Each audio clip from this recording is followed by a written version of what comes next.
Belalang perak yang bermutasi itu mengepakkan elytranya dengan putus asa, dan sudut menyelamnya perlahan-lahan menjadi lebih landai. Ia kemudian terbang di atas pasir setinggi lebih dari 10 meter, lalu perlahan-lahan menarik dirinya ke atas. Tiba-tiba, sebuah lubang kerucut besar muncul di pasir datar, lalu dasar lubang berubah menjadi lubang hitam. Kemudian, gumpalan pasir menyembur keluar dari lubang hitam dan menghantam perut belalang perak yang bermutasi. Belalang perak mutan itu tiba-tiba meraung dan berguling seperti kerikil. Su Tang hampir terlempar keluar. Untungnya, ia sedang duduk di singgasana suci dan memegang gagangnya dengan kedua tangan untuk menstabilkan tubuhnya. Belalang perak yang bermutasi tahu bahwa ini adalah masalah hidup dan mati, jadi ia dengan panik mengepakkan elytranya yang penuh bekas luka dan terbang lagi, berjuang untuk terbang menyeberangi sungai pasir, lalu terjun ke dalam hutan. Belalang perak yang bermutasi itu merobohkan beberapa pohon kecil secara berurutan dan menghancurkan sepetak semak hingga berkeping-keping. Su Tang juga terlempar jauh. Ia berguling-guling di tanah lalu melompat dari tanah. Meskipun Su Tang tidak mampu mengedarkan kekuatan spiritualnya, otot dan tulangnya telah menjadi sangat kuat karena nutrisi energi spiritual jangka panjang, dan tidak terpengaruh oleh penghalang gunung jatuh dewa. Kini ia masih bisa melawan puluhan orang biasa sendirian tanpa masalah. Namun, tanpa kesadaran ilahi pelindung, ia tak mampu menahan pedang dan pisau, sehingga ia harus lebih berhati-hati dari biasanya. Keluarga Yuan seharusnya tak terkalahkan di tempat ini, kan? Su Tang melihat sekeliling dan tiba-tiba memikirkan pertanyaan ini. Jika dia tahu Shen Loshan akan datang, seharusnya dia mengambil panah pemecah jiwa dari Yuan Gang. Su Tang menarik kembali baju zirahnya, berbalik, dan tatapannya tertuju pada belalang perak yang bermutasi. Pada saat ini, seekor angsa abu-abu tiba-tiba terbang dari hutan, terbang di atas sungai pasir, dan terbang perlahan ke kejauhan. Tak lama kemudian, gumpalan pasir lain tiba-tiba menyembur keluar dari pasir dan menghantam angsa itu. Sebelum angsa itu sempat bersuara, tubuhnya hancur berkeping-keping oleh pasir yang terguncang. Su Tang menatap Sahe dalam diam. Si kecil merangkak keluar dari ikat kepala belalang perak mutan dan melihat sekeliling dengan rasa ingin tahu. Si kecil, tanyakan pada Akiao apakah dia bisa terus terbang ke depan. Kata Su Tang. Belalang perak yang bermutasi itu ternyata bisa memahami kata-kata Su Tang. Ia menggoyangkan antenanya beberapa kali, tiba-tiba melompat ke udara, berubah menjadi lintasan elips, terbang ratusan meter jauhnya, dan menabrak hutan. Suara gemerisik terus terdengar di hutan. Bu, Akiao bilang dia bisa terbang, teriak si kecil. Yang baru saja dilakukannya itu namanya terbang. Itu namanya melompat, kata Su Tang. Pada saat ini, belalang perak mutan muncul kembali di udara dan melompat ke sisi ini. Saat hendak mendarat, ia menyadari ada yang tidak beres, dan segera melebarkan elytranya, terbang rendah di atas Su Tang, lalu menabrak pohon besar. Pohon berdiameter hampir 1 meter itu terbelah dua, dan belalang perak mutan itu pun terguncang dan terpental keluar, berguling beberapa kali, lalu berbaring telungkup di rerumputan. Kemudian, pohon yang patah itu tumbang dengan suara keras, menekan belalang perak mutan itu ke bawah. Bisakah kau lebih bodoh lagi? Kata Su Tang dengan tidak sabar. Berkicau, belalang perak yang bermutasi itu menjerit kesakitan, lalu berjuang untuk merangkak keluar dari bawah pohon. Jangan melompat-lompat dan ikuti saja kami, kata Su Tang. Menjauhlah.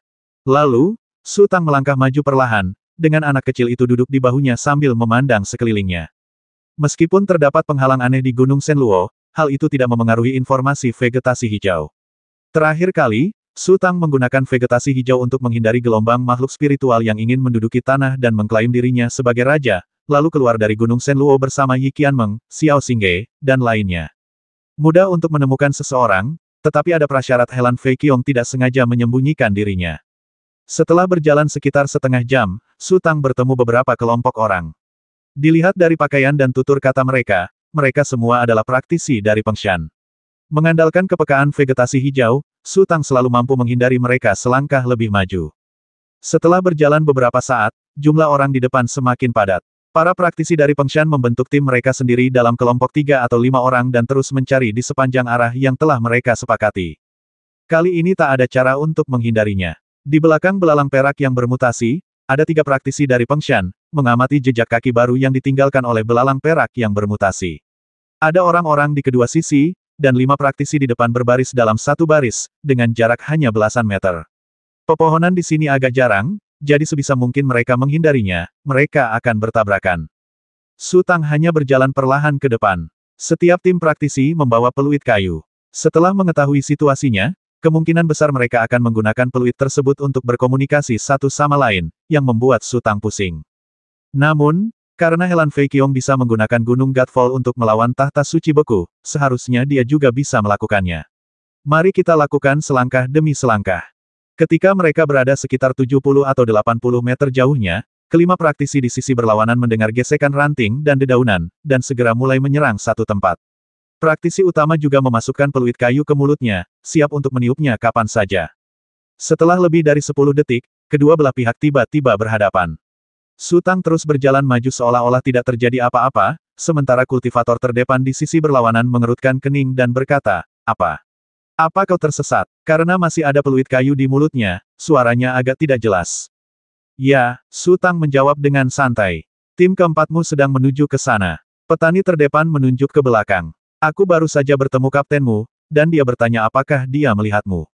"Di sana, terima kasih banyak," kata Su Tang. "Cepat pergi ke sana, jangan malas," kata kultivator terkemuka, "kalau tidak, kalau patroli menemukanmu, tak seorang pun akan bisa menolongmu." "Saya mengerti," Su Tang mengangguk. Detik berikutnya, kedua belah pihak berpapasan, dan Su Tang tersenyum. Sebagai seorang kultivator hebat di tingkat alam suci, kemampuan pengamatannya sangat tajam.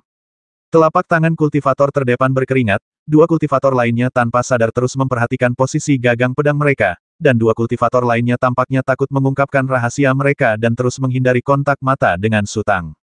Su Tang tahu bahwa ia tidak bisa lagi lolos begitu saja. Para praktisi ini seharusnya memiliki semacam tanda untuk saling mengenali, dan Su Tang bukanlah seorang praktisi dari Pengshan, dan orang-orang sudah mengetahuinya. Tepat saat mereka berpapasan, pendekar terdepan itu tiba-tiba menghunus pisau pendek dan menusukkannya tepat ke tulang rusuk kanan Su Tang. Su Tang mundur selangkah, lalu mengangkat tangannya dan meninju wajah praktisi terkemuka itu. Hidung sang penggarap hancur hingga berlumuran darah, dan peluit kayunya terbanting ke mulutnya, menyebabkan lebih dari selusin giginya tanggal. Su Tang juga tidak mampu mengalirkan pembuluh darah spiritualnya, tetapi dengan tubuhnya yang kuat, dia masih bisa menimbulkan kerusakan dengan setiap gerakan yang dia lakukan. Keempat kultivator lainnya secara bersamaan menghunus senjata spiritual mereka dan berbalik untuk menyerbu Su Tang. 3 dari mereka berada di depan, dan yang terakhir berteriak keras tolong. Su Tang bergegas maju, mengulurkan tangannya untuk meraih pergelangan tangan seorang kultivator, lalu melangkah maju dan menyikut leher kultivator itu dengan keras.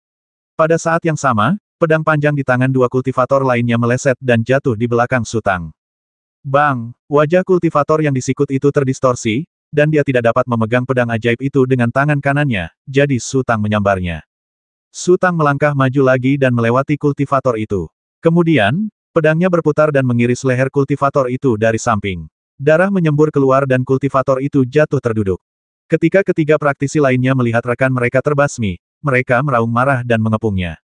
Jika dia dapat mengalirkan pembuluh darah spiritualnya, Su Tang akan mampu membasmi beberapa praktisi dalam sekejap mata, tetapi sekarang, dia harus berusaha lebih keras. Su Tang mundur 2 langkah secara diagonal, lalu tiba-tiba melangkah maju, mengangkat pedangnya untuk menangkis pedang lawan, dan bergerak maju lagi, memukul dada sang kultivator dengan bahunya. Kekuatan Su Tang masih sangat kuat, dan kultivator itu terhempas mundur tanpa sadar. Pada saat yang sama, Su Tang melangkah maju dan menebas pedangnya bagai kilat, cahaya pedang itu hampir membelah tubuh kultivator itu menjadi 2. Dua praktisi yang tersisa tiba-tiba menyadari celah tersebut dan tidak berani melanjutkan pertarungan. Mereka berbalik dan melarikan diri ke hutan, berteriak-teriak meminta nyawa sambil berlari. Si kecil menjulurkan kepalanya dari pakaian Su Tang, mengangkat cambuk, dan mengarahkannya ke punggung salah satu praktisi dari kejauhan, tetapi tidak terjadi apa-apa. Hah! Si kecil tak kuasa menahan diri untuk membelalakkan matanya. Su Tang maju 2 langkah, memanfaatkan momentum, dan menerkam, mengejar punggung kultivator itu. Kemudian, dengan kilatan cahaya pedang, ia menusuk ke arah punggung kultivator itu. Sang kultivator merasakan ada yang tidak beres dan segera berbalik, menghalangi cahaya pedang Su Tang dengan pedang spiritualnya. Namun, Su Tang jauh lebih kuat darinya. Meskipun ia menangkis pedang itu, tubuhnya tak mampu menahan kekuatan dahsyat itu. Ia terhuyung mundur 7 atau 8 langkah dan tak mampu lagi berdiri, lalu jatuh ke tanah. Su Tang terus menyerbu ke depan, cahaya pedang mencapai tenggorokan sang kultivator. Sang kultivator meraung, tetapi ia tak punya waktu untuk berdiri. Ia hanya bisa menari-nari dengan pedang rohnya, berusaha menghalangi cahaya pedang Su Tang. Ketika kedua pedang itu berbenturan, kultivator itu merasa pergelangan tangannya patah dan sangat kesakitan. Ia tak mampu memegang pedang roh dengan mantap. Pedang panjang Su Tang terbanting ke atas dan mendarat di pedang kultivator itu, lalu menekannya ke bawah. Kultivator itu terkejut dan pedang roh itu mengenai kakinya. Sebelum sang kultivator bisa berteriak, cahaya pedang Sutang kembali menyapu ke atas dan menebas wajah sang kultivator. Puff! Separuh dagu dan separuh wajahnya terpotong oleh cahaya pedang, dan lehernya juga terpotong. Darah langsung menyembur keluar dan tubuhnya jatuh terlentang.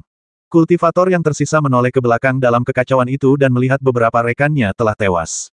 Ia semakin panik, tetapi ketika berbalik, ia melihat monster raksasa berdiri di depannya. Kultivator itu tidak sempat bereaksi dan menabrak kepala belalang perak mutan. Karena ketinggiannya pas, kepalanya membentur pengunya belalang perak mutan itu. Alat pengunya belalang perak mutan itu langsung menutup, dan kultivator itu bahkan tak bisa berteriak. Tubuhnya berputar kencang, dan pedang spiritual di tangan kanannya menebas tubuh belalang perak mutan itu secara acak, tetapi sia-sia.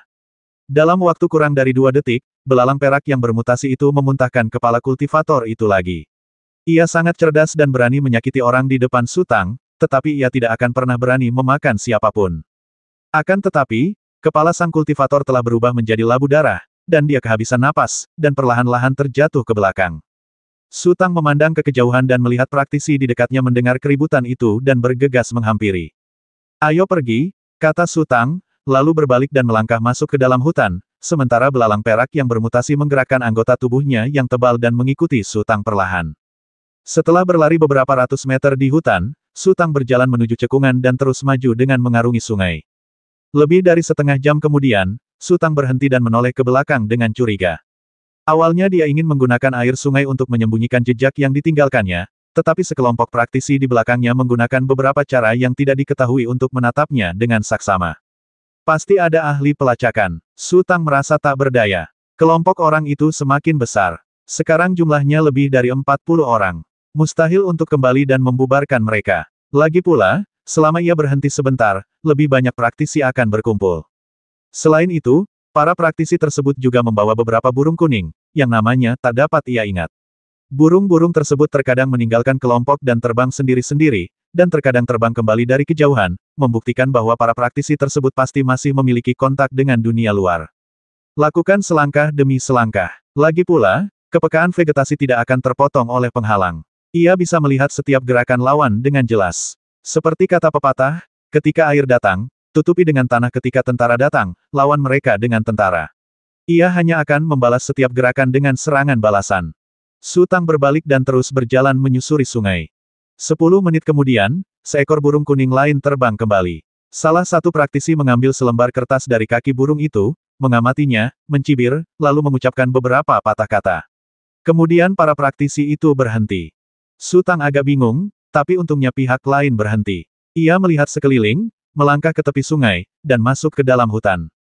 Setelah beberapa saat, Sutang berjalan keluar dari hutan dan melihat sebuah bukit kecil berbatu di depannya. Bukit itu tidak tinggi, hanya 50 atau 60 meter, tetapi mencakup area yang luas. Berjalan dari kedua sisi akan membentuk lingkaran besar. Selain itu, beberapa kelompok praktisi lain muncul di hutan terdekat, seolah-olah mereka akan datang mengepungnya. Saya hanya bisa langsung keluar dari bukit, berharap para praktisi tidak akan melihat ke arah ini saat mendaki gunung. Sutang memanjat lereng bukit, tetapi dia baru berjalan lebih dari 10 meter ketika tiba-tiba dia merasa ada yang tidak beres, karena terdengar beberapa suara samar dari gunung, yang sepertinya merupakan suara napas yang sedang ditekan. Sutang terdiam sejenak, lalu tiba-tiba terdengar teriakan keras dari atas, dan sederet sosok menjulurkan kepala dari puncak gunung.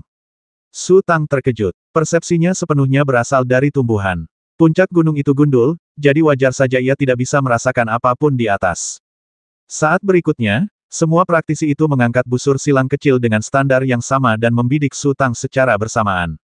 Panah penghancur jiwa. Pupil mata Sutang mengecil seukuran jarum. Saat pertama kali memasuki Gunung Shenluo, ia mengira jika para praktisi keluarga Yuan ada di sini, mereka akan melepaskan kekuatan pembasmi yang sangat mengerikan. Namun, ia tidak menyangka bahwa pikiran sekilas seperti itu akan benar-benar menjadi kenyataan. Sutang melompat mundur, dan para petani di puncak gunung serentak menarik pelatuk busur silang mereka. Wus, wus, wus. Rentetan anak panah-panah meluncur ke arah Sutang bagai hujan badai. Untungnya, ia bereaksi lebih dulu dan tubuhnya sudah melompat. Jika ia sedikit lebih lambat, tubuhnya mungkin akan langsung tertembak menjadi sarang lebah. Terdapat perbedaan yang signifikan dalam proses pembuatan busur silang penghancur jiwa keluarga Yuan. Terdapat busur silang sekali tembak dan busur silang terus-menerus. Busur silang terus-menerus berada di tangan praktisi inti keluarga, dan jumlahnya tidak banyak. Saat itu, Yuan Hailong menyebutkan bahwa ada juga busur silang 100 tembakan, tetapi busur silang 100 tembakan memiliki persyaratan yang sangat tinggi untuk jimat spiritual. Konon, keluarga Yuan hanya memiliki 3. Sebelum Su Tang jatuh ke tanah, para praktisi telah menembakkan anak panah kedua. Su Tang meraung marah, memutar tubuhnya ke belakang, dan berguling ke tanah. Ia dipenuhi kebencian. Jika ia berada di luar, panah-panah penghancur jiwa ini tidak akan menjadi ancaman baginya, tetapi sekarang, mereka telah memaksanya ke dalam situasi di mana nyawanya berada di ujung tanduk. Wus! Anak panah-panah melesat melewati tubuh Su Tang. Salah satu anak panah-panah menembus pakaian Su Tang dan menembus tulang rusuk bawahnya, menyebabkannya merasakan sakit yang membakar.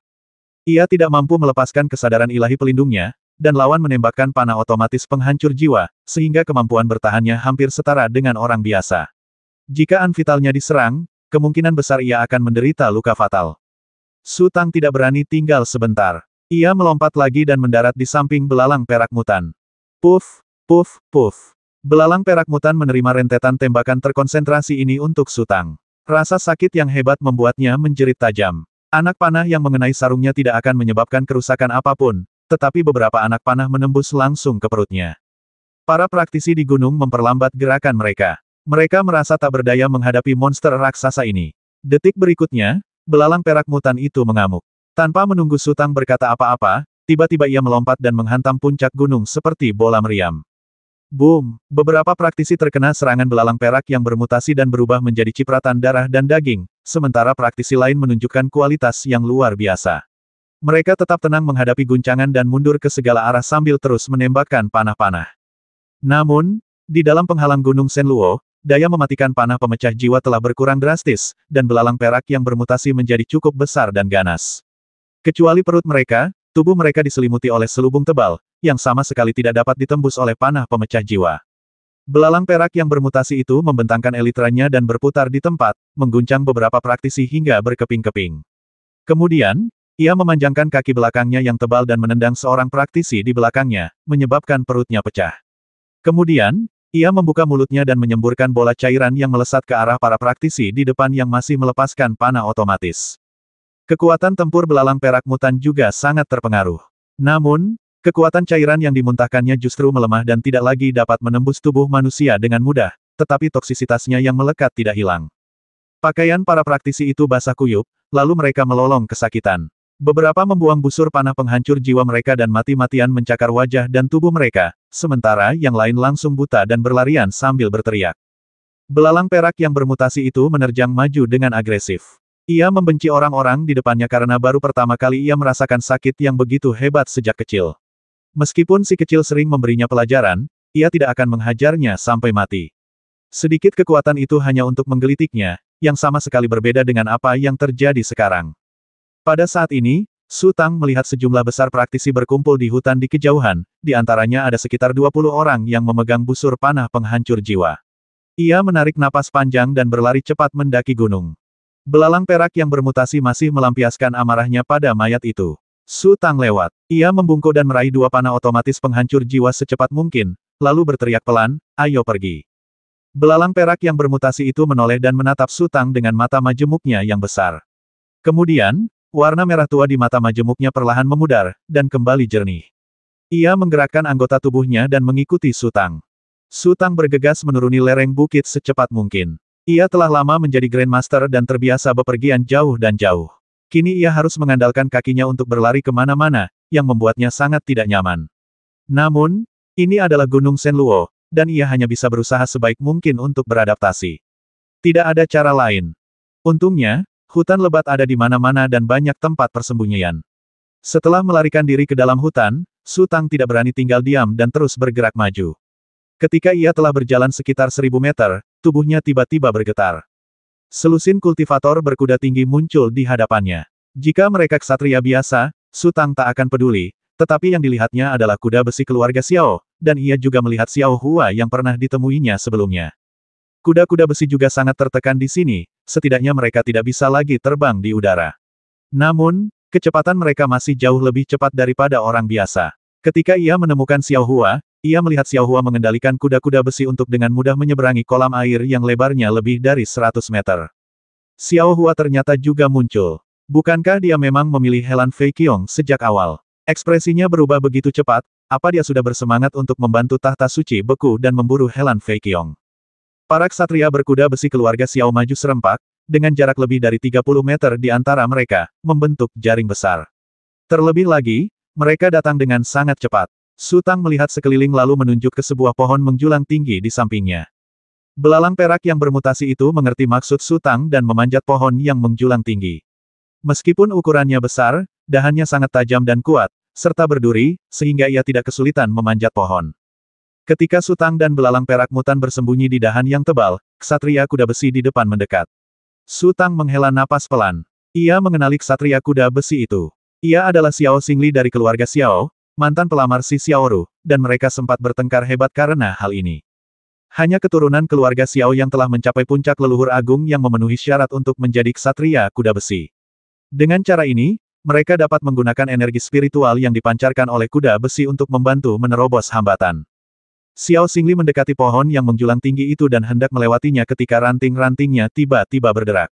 Ini bukan salah siapa-siapa. Tubuh belalang perak mutan itu terlalu berat untuk ditanggung ranting-rantingnya. Xiao Xingli mendongak ketika mendengar suara itu, dan tatapannya bertemu dengan Su Tang. Keduanya tak bergerak.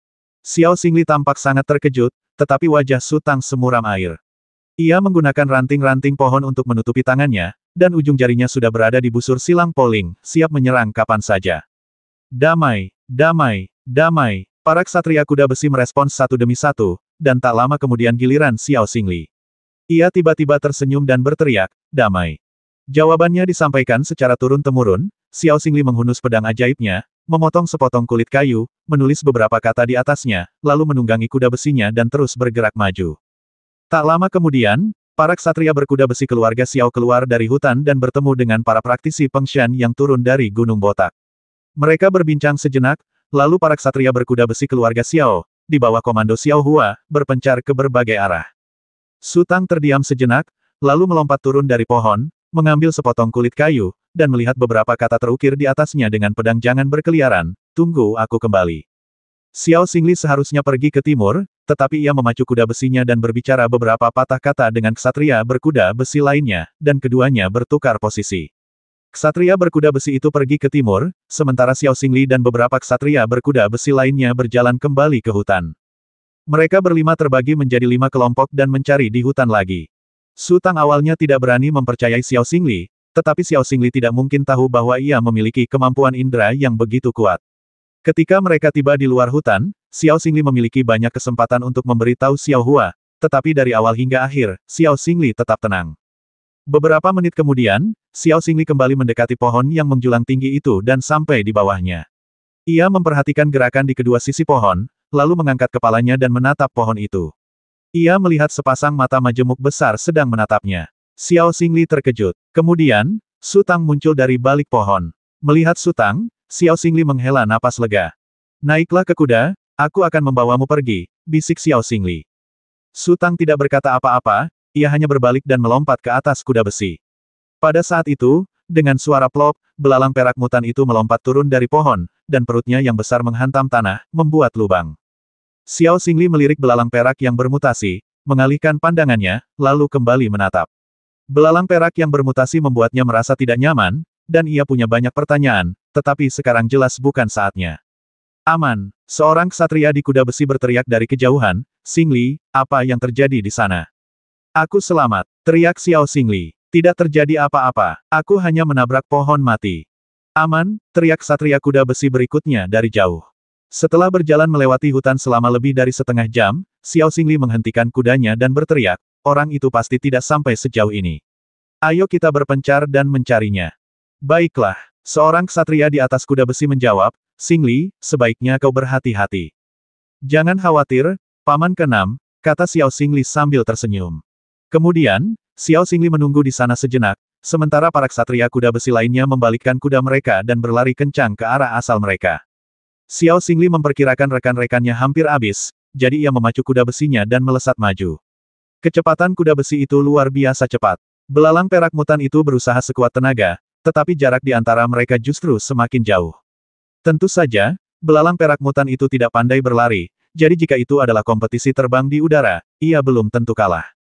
Setelah berlari puluhan mil, Xiao Xingli perlahan melambat, lalu menghentikan kuda besinya, berbalik dan melompat. "Mengapa kau membantuku?" tanya Su Tang lembut. "Aku sudah berjanji pada Nona Si bahwa aku akan mengalahkanmu dengan adil, haha.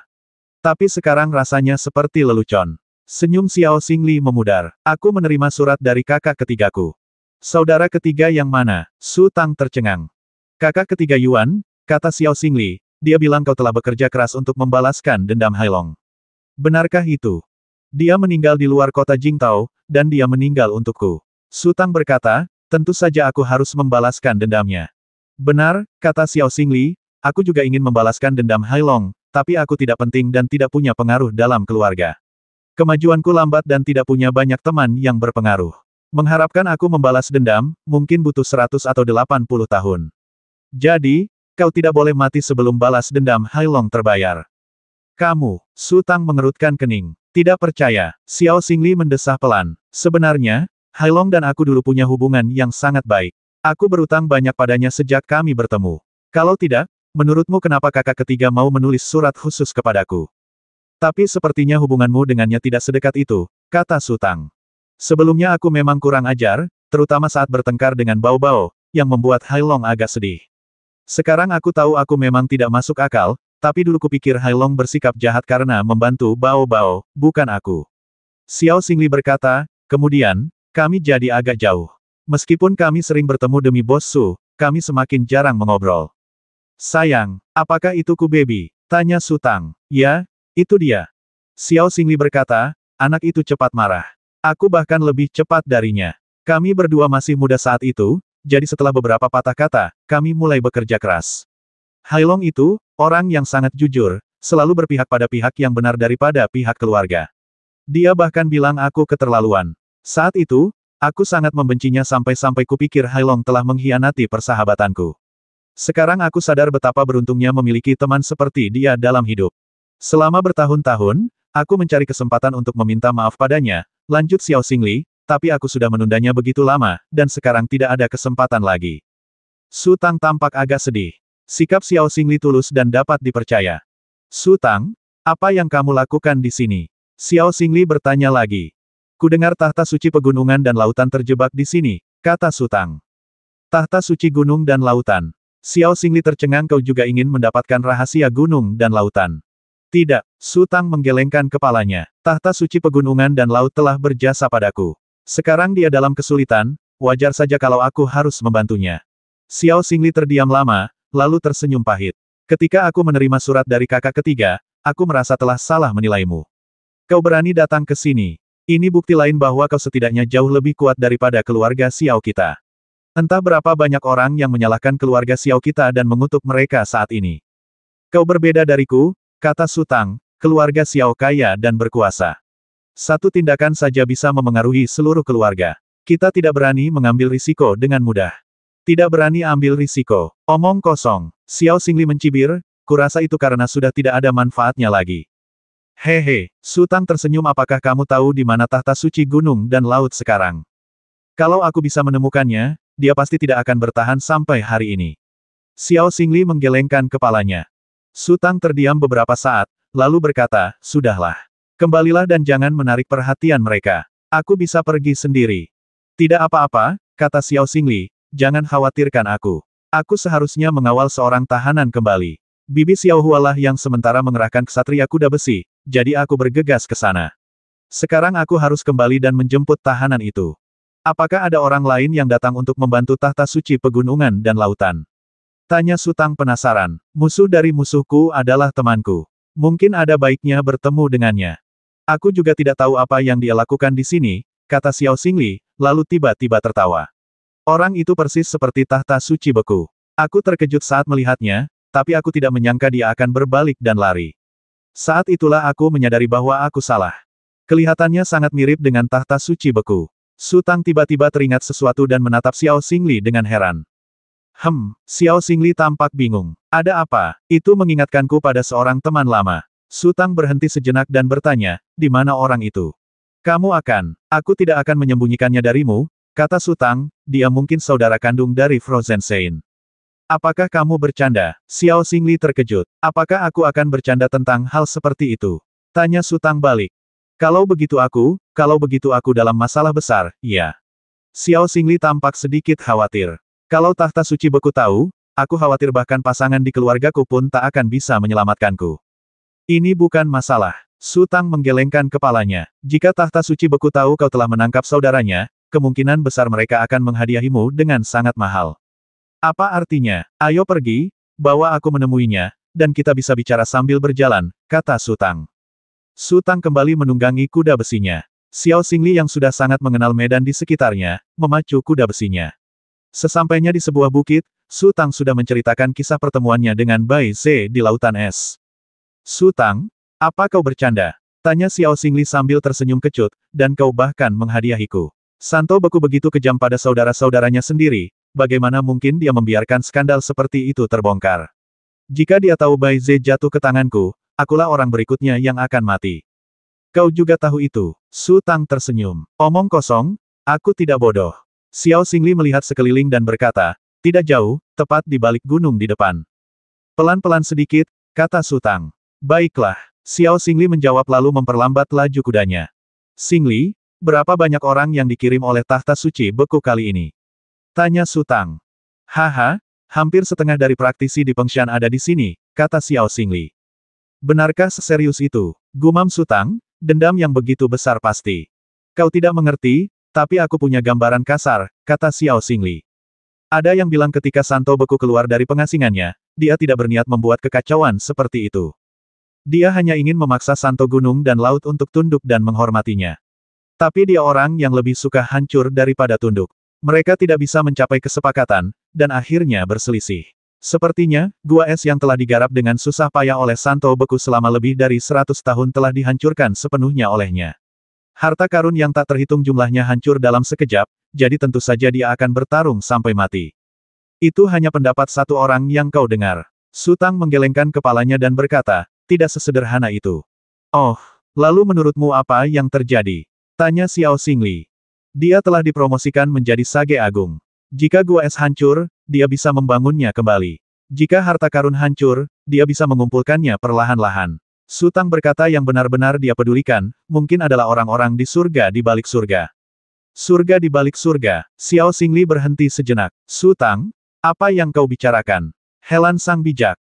Pasti dia, kata Su Tang, lalu mengganti topik Xingli, sebaiknya kau pergi dulu. Kalau keluargamu tahu kau membantuku di sini, bisa-bisa kau kena masalah dan rugi. Haha, kalaupun mereka tahu, mereka hanya bisa pura-pura tidak tahu. Xiao Xingli tertawa. Su Tang, kau masih belum mengerti kami yang disebut keluarga kultivasi. Bermain di kedua sisi saja tidak cukup. Hanya bicara manis saja yang bisa dianggap bisa diterima. Bibiku awalnya mengikuti pria dari Fengshan, membiarkannya melakukan apapun yang diinginkannya. Sekarang karena dia tidak bisa lagi melakukan itu, dia segera menjalin hubungan dengan tahta suci beku. Ambil contoh keluarga Nan. Kepala keluarga Nan, Nan Sanfei, tidak hanya bergegas ke Fengshan untuk memberi selamat kepada tahta suci beku atas pembebasannya, tetapi kemudian pergi ke Laut Hijau karena lelaki tua di sana akan segera keluar. Selain itu, Nan Sanfei memiliki persahabatan dekat dengan Hua Xijue dari altar Dewa Ibel, jadi bisa dikatakan dia bermain di tiga sisi. Oh, jika keluargaku mendengar bahwa kau dan aku dekat, mereka tidak akan menyalahkanku. Malah, mereka akan menjagaku. Puncak Qianqi sekarang menjadi sekte besar kedua setelah 3 gerbang surgawi utama.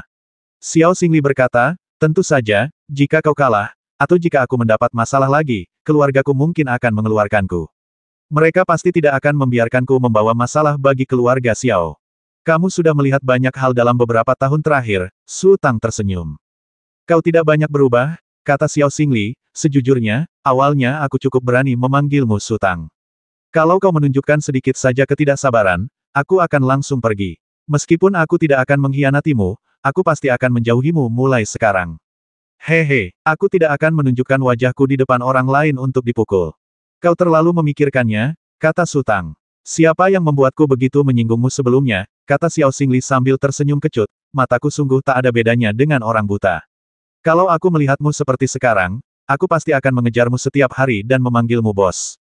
Su Tang, Hailong sangat dekat denganmu saat itu, apa dia melihat sesuatu? Apa kau pikir semua orang sesombong dirimu? Tanya Su Tang. Meskipun kata-kata Xiao Xingli agak belak-belakan, ia tidak mempermasalahkannya. Kesenjangan status antara kedua belah pihak sudah sangat besar. Jika Xiao Xingli masih bersikap sok saat ini, sungguh bodoh. Kau bilang aku sombong. Apa kau tidak lihat raut wajah Nan Sanfei? Teriak Xiao Xingli. Ia melihat Su Tang tampak tenang, jadi wajar saja ia tidak terlalu mempermasalahkan kata itu. Di antara 7 keluarga besar kultivasi, kecuali keluarga Kong, sebagian besar keluarga lainnya hanya memiliki satu kultivator hebat di tingkat Sein. Dengan kata lain, puncak Yanqi Su Tang tidak kalah kuat dari keluarga Xiaonya. Su Tang adalah kepala keluarga puncak Yanqi, setara dengan kepala keluarga, sementara ia hanyalah murid biasa dari garis keturunan langsung. Kesenjangan di antara mereka terlalu besar. Satu-satunya sumber keyakinan Xiao Xingli adalah mereka berdua berada di Gunung Shenluo. Meskipun kekuatan Su Tang jauh melampaui dirinya, ia tertahan oleh penghalang Gunung Shenluo, dan urat spiritualnya sama sekali tidak berfungsi. Ia juga memiliki kuda besi, dan dengan yang satu semakin kuat sementara yang lain melemah, kekuatan tempurnya seharusnya setara dengan Su Tang. Jika ia tidak memiliki keyakinan ini, ia pasti akan mundur diam-diam begitu melihat Su Tang, dan tak akan pernah mendekat untuk berbicara, apalagi mencoba meredakan situasi. Pada saat ini, Su Tang tiba-tiba berhenti, terdiam sejenak, lalu berkata pelan, "Itu dia." "Apakah kamu membutuhkan bantuanku?" tanya Xiao Xingli perlahan. "Tidak, sebaiknya kau sembunyi saja dan pikirkan bagaimana menjelaskannya nanti saat kau kembali," kata Su Tang, lalu ia mengeluarkan busur pemecah jiwa dari pinggangnya, melompat ke punggung kawanan mutan, dan mengikatkan kedua busur pemecah jiwa ke tahta suci. Tidak perlu menggunakan Soul Breaking Crossbow untuk menghadapi ikan kecil, namun sangat merepotkan untuk membawanya, jadi untuk saat ini Anda bisa mengesampingkannya saja. Kemudian, Su Tang berjalan perlahan memasuki hutan. Xiao Xingli tidak bergerak, hanya memperhatikan Su Tang menghilang ke dalam hutan. Kemudian ia membalikkan kudanya dan menuju ke bukit di sampingnya. Ia tidak bisa pergi begitu saja, karena ia harus turun dan membersihkan kekacauan itu nanti. Pepohonan di sini agak aneh. Su Tang bisa merasakan keberadaan semua tumbuhan, memperluas jangkauan penglihatannya, tetapi ia tidak bisa mengendalikannya. Little Bit pun tidak. Sayang sekali. Jika mereka bisa mengendalikan tumbuhan seperti di luar, ia dan Little Bit bisa mengalahkan semua kultivator di dunia di Gunung Shenluo. Sebuah perkemahan kecil sementara muncul di hadapan mereka. 3 praktisi sedang duduk mengelilingi api unggun dengan seutas singkong tergantung di kawat. Bai Ze, dengan wajah pucat, diikat di sampingnya. "Bagaimana menurutmu tentang orang ini?" bisik salah satu kultivator, dia tampak persis seperti Ais Sage. "Mungkinkah dia anak haram?" "Jangan bicara omong kosong," kata seorang petani lain. "Kalau yang datang itu anak haram, dia pasti sudah berteriak sejak lama. Kenapa dia diam saja?" "Masuk akal," petani yang sedang membalik singkong itu berkata, "lagi pula, kalau kau ingin mengenali kerabatmu, kau harus pergi ke Fengshan. Kenapa kau berlari ke sini?" "Pelankan suara kalian," kata kultivator yang berbicara lebih dulu. "Lagi pula, ini bukan urusan kita. Saat anak dari keluarga Xiao itu kembali, kita serahkan orang itu padanya dan selesailah urusan ini. Lebih baik kembali lagi nanti," kata praktisi yang sedang membalik singkong. "Apa maksudmu? Apa gunanya bersembunyi di sini?" "Lebih baik bersembunyi di sini daripada mati dalam ketidakjelasan," kata petani itu sambil membalik singkong. "Ingat Guoming, mereka bertemu sekawanan ikan salju biru emas pagi ini." Li Hongxun melihatnya dengan mata kepalanya sendiri. Lebih dari selusin orang dilahap oleh ikan salju biru emas itu dalam sekejap. "Aku tahu makhluk roh di sini sangat kuat. Bukan karena makhluk roh itu sangat kuat, tapi kita tidak bisa mengalirkan urat-urat roh kita." Petani yang sedang membalik singkong berkata, "Kalau di tempat lain, kalaupun kita tidak bisa mengalahkan mereka, kita bisa kabur saja. Tapi di sini, kita hanya bisa memejamkan mata dan menunggu kematian. Sayangnya, karena kemarahanku sendiri, aku membawa semua orang ke tempat aneh ini, yang juga." "Kecilkan suaramu." Petani yang sedang membalik singkong tiba-tiba berdiri dan berteriak, "Siapa itu?" Pada saat ini, Su Tang berjalan perlahan keluar dari hutan. Tatapannya tertuju pada Bai Ze yang wajahnya pucat, dan ekspresinya tampak tersenyum. Bai Ze tampak pasrah menerima nasibnya. Ia melirik Su Tang, lalu mengalihkan pandangannya ke tempat lain. Sesaat kemudian, raut wajahnya menegang. Ia segera berbalik dan menatap Su Tang. Kebetulan sekali, Su Tang mendesah. Ketiga praktisi itu tak bisa lagi duduk diam. Yang di tengah tak bergerak, sementara 2 lainnya berjalan ke kedua sisi Su Tang, seolah-olah khawatir Su Tang akan kabur. Kebetulan, otot-otot di pipi Bai Ze berkedut hebat. Pada saat ini, Orang yang paling tidak ingin dilihatnya adalah tahta suci beku, diikuti oleh Su Tang. Su Tang tiba-tiba melangkah maju, dan kultivator di sisi yang berlawanan segera menghunus pedangnya, lalu menusukkannya ke arah Su Tang bagai kilat. Meskipun ia tidak dapat mengalirkan kekuatan spiritualnya, Su Tang memiliki pengalaman bertarung yang sangat kaya, dan penglihatan serta reaksinya hampir mencapai batasnya. Ia hanya perlu sedikit menggoyangkan lehernya, dan cahaya pedang menembus sisi lehernya. Ia kemudian melancarkan pukulan dengan punggung tangannya, dan tinjunya mengenai jantung lawan. Melihat ini, kultivator lainnya berteriak sedih, tiba-tiba melompat, dan menebas dari langit dengan pedangnya. Ia mengerahkan seluruh kekuatannya, seolah ingin membelah Su Tang menjadi dua. Tubuh Su Tang melesat dan ia menerjang ke bawah kultivator tersebut. Kultivator itu tiba-tiba menyadari bahwa ia telah kehilangan targetnya. Saat ia panik, Su Tang telah mencengkeram pergelangan kaki kultivator itu, lalu memutarnya beberapa kali, lalu membantingnya dengan keras ke batu di depannya. Ketika urat-urat spiritual tidak dapat dialirkan, fisik sang kultivator jauh lebih kuat daripada fisik orang biasa, tetapi selalu ada batasnya. Bang! Batu itu hancur berkeping-keping, dan sebagian besar kepala sang kultivator juga terlepas, dan darah menyembur keluar seperti air mancur.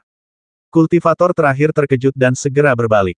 Pada saat itu, ia tiba-tiba menemukan monster raksasa di belakangnya, menatapnya dingin dengan mata majemuknya yang mengerikan. Ia hendak berteriak ketika monster itu mengayunkan dua benda lunak seperti pistol dari dahinya, menusuk dadanya, satu di kiri dan satu di kanan. Wajah sang kultivator tiba-tiba berubah pucat, tubuhnya bergoyang, lalu dia terjatuh pelan. Melihat Su Tang membasmi orang-orang yang menjaganya, Bai Ze sama sekali tidak senang, malah semakin panik.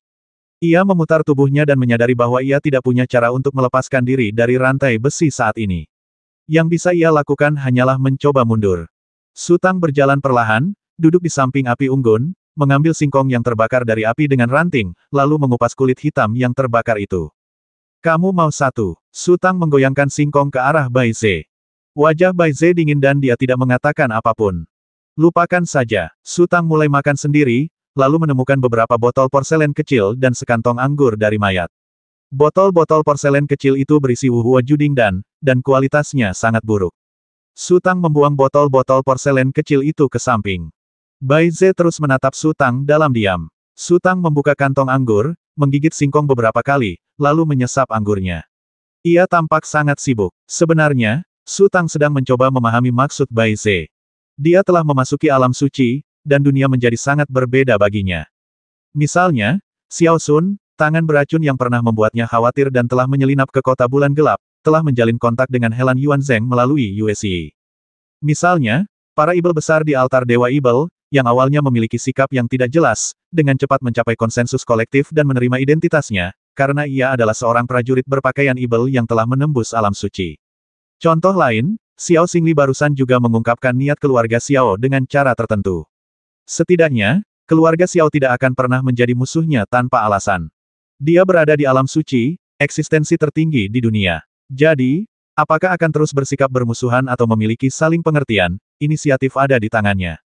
Ekspresi Bai Ze tampak sangat dingin, seolah-olah dia ingin menjauhkan orang asing, tetapi selama dia menunjukkan sedikit kebaikan, sikap Bai Ze akan segera melunak, kecuali Bai Ze bertekad untuk mati.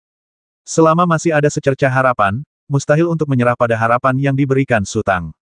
Tentu saja, ini bukan berarti Su Tang bisa mempercayai Bai Ze di masa depan. Jika ia mengalami bencana di masa depan dan kultivasinya hancur, lalu ia bertemu Bai Ze yang sedang bersemangat, kemungkinan besar Bai Ze akan memanfaatkan kemalangannya. Su Tang sudah lama makan dengan tenang. Bai Ze tak kuasa menahan diri dan berkata dengan suara berat, "Nak, kalau kau mau membasmiku, basmi saja aku. Jangan bertele-tele. Aku tidak bicara sepatah kata pun, kenapa aku bertele-tele?" Su Tang tersenyum. "Kamu." Bai Ze terdiam. "Maksudmu, apa yang harus kukatakan padamu?" Su Tang menoleh. "Baiklah, aku akan bicara lagi nanti." Setelah berkata begitu, Su Tang berdiri dan memeriksa tubuh beberapa praktisi sebentar, lalu ia berdiri dan melihat sekeliling dengan curiga. Saat berikutnya, sekumpulan kunci terbang di atas puncak pohon dan mendarat tepat di sebelah api unggun. Su Tang tersenyum, mengambil kunci, berjalan ke Bai Ze, membungkuk dan membuka kunci pada rantai. Bai Ze segera memutar tubuhnya dan melepaskan rantai besi itu satu persatu. Kemudian, ia mundur selangkah dengan ekspresi aneh di wajahnya, sesekali melirik Su Tang. Su Tang tetap tenang, tetapi ia tahu dalam hatinya bahwa tindakannya benar dan memang seharusnya begitu.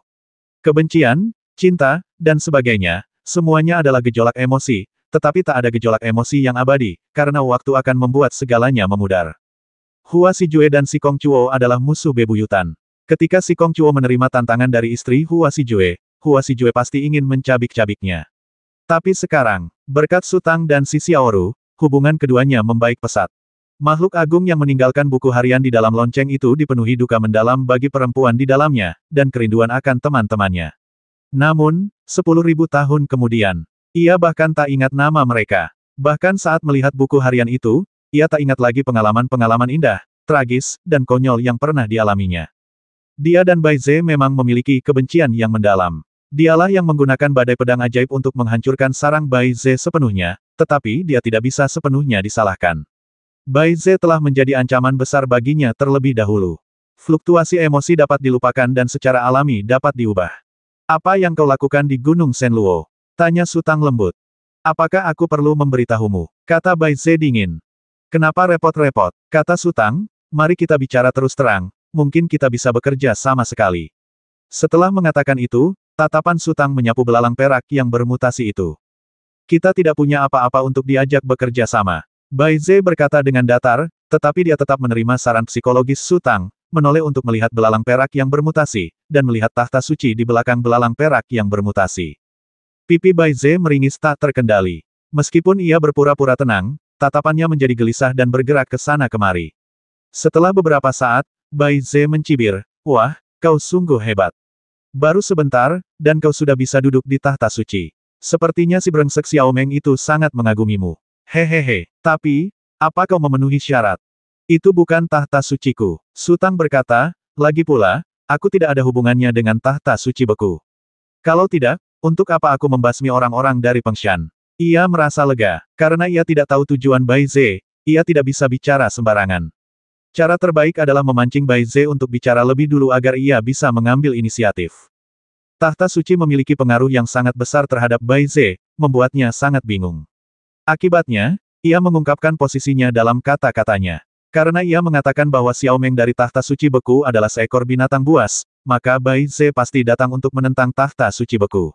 Dapat juga dinilai bahwa ia datang kepada Helan Fei Qiong dan siap mempertaruhkan masa depannya pada Helan Fei Qiong.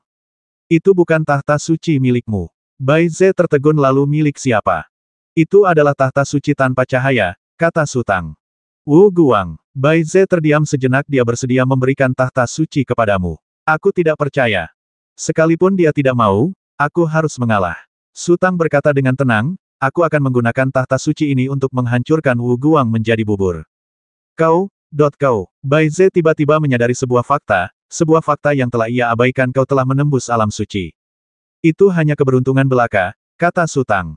Bai Ze terdiam. Ia mengabaikan kekuatan Su Tang karena ia sama sekali tidak mempertimbangkannya. Selama duel di Lautan Es, Su Tang belum menembus batas kekuatan yang mulia agung. Hanya karena suatu teknik spiritual yang aneh dan dahsyat, ia berhasil unggul. Sudah berapa lama, bagaimana mungkin ia bisa menembus alam suci? Setelah waktu yang lama, Bai Ze tersenyum pahit, dan wajahnya tampak lebih rileks. Jika Su Tang sudah menerobos alam suci, semua yang selama ini ia waspadai akan tampak sedikit menggelikan, atau dengan kata lain, ia memiliki pengetahuan diri. Katakan padaku, apa yang kau lakukan di Gunung Shenluo? Tanya Su Tang lagi. Bai Ze ragu sejenak lalu bertanya, mengapa kau membasmi orang suci tanpa cahaya? Tahta suci pegunungan dan lautan dan aku memiliki sejarah yang panjang. Ketika aku melewati kota Sangjing, aku kebetulan melihat tahta suci tanpa cahaya mengancam keluarga Sue, dan aku pun tak kuasa menahan diri untuk bertindak, kata Su Tang perlahan. Apakah kau tahu tahta suci pegunungan dan lautan? Tanya Bai Ze cepat. Jika tidak ada tahta suci pegunungan dan lautan, aku tidak akan mencapai apa yang kumiliki saat ini, kata Su Tang. Bai Ze menghela napas panjang. Apakah kau di sini untuk menemukan tahta suci pegunungan dan lautan? Ya, Su Tang mengangguk. Aku di sini juga untuk menemuinya, kata Bai Ze. Mengapa kamu datang menemuinya? Tanya Su Tang. Bai Ze menatap Su Tang dalam-dalam, merenung sejenak, dan akhirnya memutuskan untuk mempercayai kata-kata Su Tang. Baginya, kebencian antara dirinya dan Su Tang hanyalah masalah kecil, sedangkan ancaman dari tahta suci beku merupakan rasa sakit yang mendalam. Kalau saja Xiao Meng tidak menipunya, mungkin tahta suci Xiao Meng sudah menjadi miliknya sejak lama, dan orang yang kini diangkat menjadi orang bijak agung itu juga dia, Bai Ze. Dibandingkan dengan ini, kebencian apapun menjadi tidak penting. Aku mencarinya, karena ku dengar dia mengambil sesuatu dari gua es Xiaomeng, gumam Bai Ze. Ada apa? Tanya Su Tang. Kau tidak akan mengerti sekalipun aku memberitahumu. Bai Ze sedikit enggan mengatakannya. Kalau kamu tidak memberitahuku, aku tidak akan tahu, desak Su Tang. Itu hati biru es. Bai Ze akhirnya menyerah pada Su Tang dan mengungkapkan kebenarannya kemampuan Xiaomeng untuk menembus alam suci sebagian besar berkat hati biru es. Itu bisa dianggap sebagai senjata spiritualnya seumur hidup. Jika kau ingin melenyapkan Xiaomeng sepenuhnya, kau harus mengutak-atik hati biru es, kalau tidak, itu akan sia-sia. Oh, Su Tang mengerutkan kening. Xiaomeng dan aku mempraktikkan teknik spiritual yang sama. Tak seorang pun mengenalnya lebih baik daripada aku, kata Bai Ze, dia meninggalkan hati biru es di gua es. Dia pasti telah menguras seluruh energi spiritual hati biru es ketika dia menerobos ke alam suci agung. Jadi dia menggunakan gua es untuk mengisi kembali kekuatan esnya, yang memberi tahta suci gunung dan laut keuntungan besar. Kamu baru saja bilang, itu tidak berguna. Apa maksudnya? Tanya Su Tang. Keterampilan spiritualnya telah mencapai kesempurnaan. Bai Ze mendesah, keterampilan spiritual biasa paling-paling hanya mampu menembus kesadaran ilahi pelindung tubuhnya, tetapi tidak mampu menghancurkan tulang gioknya. Jika kita ingin menghancurkannya sepenuhnya, kita harus memikirkan cara lain. Metode apa? Su Tang terus bertanya. Ekspresi Bai Ze agak bertentangan, karena metodenya bisa menghancurkan tahta suci beku, dan tentu saja, bisa juga menghancurkan dirinya sendiri. Haruskah dia mengatakannya atau tidak? Dia ragu-ragu. Bai Ze, jika kau ingin mengambil kembali semua milikmu, sebaiknya kau bekerja sama denganku, kata Su Tang. Aku sudah memberitahumu hati biru es. Apalagi yang kau inginkan dariku? Kata Bai Ze tanpa daya. Tidak ada gunanya bicara lagi. Berikan saja hati biru es itu kepadaku, dan aku akan melakukan apapun yang kuinginkan dengannya. Su Tang tidak mengatakan apa-apa, hanya menatap Bai Ze dengan tenang. Aku terjerumus ke dalam situasi ini gara-gara dia. Bai Ze menambahkan, jangan khawatir, kalau ada secercah harapan, aku tak akan melepaskannya, meski itu berarti kita berdua binasa bersama. Bai Ze sudah mengatakan ini, jadi Su Tang tidak ingin bertanya lagi. Setelah ragu sejenak, ia mengalihkan pandangannya dan berkata pelan, ayo pergi. Di sini tidak aman. Baiklah. Bai Ze mengangguk, lalu perlahan berdiri. Su Tang mendongak dan melihat Xiao Xingli di sana. Lalu ia berbalik dan berjalan menuruni gunung. Bai Ze mengikutinya perlahan. Setelah berjalan beberapa saat, Bai Ze tak kuasa menahan diri untuk bertanya, kita mau kemana? Kita harus terlebih dahulu menemukan tahta suci pegunungan dan lautan, kata Su Tang. Apakah kamu tahu di mana dia? Bai Ze bertanya lagi. Aku tidak tahu. Su Tang menggelengkan kepalanya. Mari kita coba keberuntungan kita. Bai Ze berhenti bicara dan hanya mengikuti Su Tang dalam diam. Setelah berjalan hampir 1 jam, Su Tang tiba-tiba berhenti dan mendesis pelan. Bai Ze segera membungkuk dan bersembunyi di balik semak-semak. Su Tang menundukkan kepala dan menjelajahi setiap sudut hutan dengan mengandalkan inderanya. Setelah beberapa lama, ia melambaikan tangan lagi kepada Bai Ze dan berjalan masuk ke dalam hutan terlebih dahulu. Setelah berjalan lebih dari 100 meter, tercium bau darah yang menyengat dari depan. Su Tang sudah siap mental dan tidak peduli, tetapi Bai Ze menunjukkan ekspresi jijik, menutup mulut dan hidungnya erat-erat dengan tangannya, dan menyipitkan mata. Su Tang berhenti dan melihat tumpukan mayat tergeletak di padang rumput di depannya. Jumlah mereka hampir 100. Mereka tewas karena gravitasi atau benda berat. Tubuh dan anggota tubuh mereka terpelintir parah.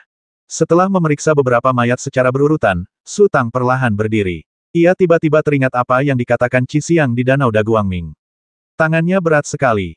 Helan Yuanzheng juga berlatih Sanhai Jue, tetapi ia tampaknya tidak seganas itu. Rasanya seperti memukul mereka satu persatu dengan palu godam. Bai Ze menghela napas, tahta suci gunung dan laut telah membasmi terlalu banyak orang di sepanjang jalan. Oh, Su Tang mengangkat kepalanya. Tahta suci gunung dan laut membasmi banyak orang. Aku sudah beberapa hari di Gunung Shenluo. Bagaimana denganmu? Tanya Bai Ze. Saya baru saja tiba hari ini, kata Su Tang. Jadi kau tidak tahu? Kata Bai Ze, aku datang dari hilir Sungai Dasang. Bagaimana ya, tidak berlebihan jika kukatakan darah mengalir dan alu mengapung. Aku berjalan puluhan kilometer dan melihat mayat di mana-mana. Ini hanya pemandangan kecil. Apakah dia satu-satunya yang berada di tahta suci pegunungan dan lautan? Tanya Su Tang. Aku belum melihatnya, jadi aku tidak tahu, kata Bai Ze, tapi aku menemukan jejak kaki binatang. Sepertinya ada seekor harimau yang menemani tahta suci gunung dan laut. Di dalam penghalang Gunung Shenluo, para praktisi tidak dapat mengalirkan pembuluh darah spiritual mereka, bagaimana mungkin dia? Su Tang merasa tidak mengerti. Helan Fei Qiong seharusnya juga tertahan oleh penghalang itu, tetapi dampaknya seharusnya tidak sebesar mereka, jadi dia masih bisa melepaskan sejumlah kekuatan tempur. Siapa tahu, Bai Ze ragu sejenak. Dia sudah memilih Gunung Shenluo. Dia pasti punya alasannya sendiri. Pada saat ini, sekawanan burung hitam terbang di atas puncak pohon dan mendarat di padang rumput. Itu burung gagak, hati-hati dan jangan berisik. Ekspresi Su Tang sedikit berubah. Melihat ini, Bai Ze tahu ada sesuatu yang salah, jadi dia menahan napas dan mundur sedikit demi sedikit. Burung gagak di Gunung Shenluo sangat besar, seukuran angsa liar, hitam berkilau dengan paruh tajam, mata merah darah, dan lenguhan merintih. Su Tang pernah ke Gunung Shenluo sebelumnya, sebelum ia berselisih dengan pemandunya, dan ia mendengar pemandu itu menggambarkan betapa mengerikannya burung gagak itu. Gagak memiliki temperamen yang aneh. Kecuali jika sangat lapar, mereka biasanya tidak akan menyerang makhluk hidup yang lebih besar dan lebih kuat dari mereka. Namun, ketika ingin mundur, jangan biarkan gagak membelakangi Anda. Gagak memiliki naluri berburu. Jika mereka melihat hewan lain melarikan diri, mereka akan meninggalkan makanan di mulut mereka dan mulai mengejar. Mundur pelan-pelan, kata Su Tang sambil menghadap burung gagak itu, dan mundur sedikit demi sedikit. Bai Ze meniru Su Tang dan berjalan mundur. Setelah beberapa lama, mereka berjalan masuk ke dalam hutan. Burung-burung gagak memperhatikan mereka sambil menggigit mayat-mayat dengan penuh semangat, seolah-olah tidak ingin menyerang. Su Tang menghela napas lega. Ia menunggu hingga ranting-ranting pohon menghalangi pandangannya sebelum berbalik. Bai Ze menyeringai dan berkata, seperti harimau yang kerepotan diganggu guk-guk. Kalau kita di luar, aku akan membuat mereka semua jadi patung es. Su Tang melirik Bai Ze. Meskipun dia tidak mengatakan apa-apa, ejekan di matanya sangat jelas. Apa yang kau tertawakan? Tanya Bai Ze. Nadi spiritual kami tertekan di sini, begitu pula burung gagak, kata Su Tang. Mereka, Bai Ze berhenti sejenak. Suatu ketika, seorang murid dari altar Ibel berhasil menangkap beberapa ekor gagak hidup dan mengurungnya, berniat membawanya pulang untuk dijinakkan, kata Su Tang. Begitu ia berada di luar, ia mengangkat sangkar itu untuk bermain dengan gagak-gagak itu.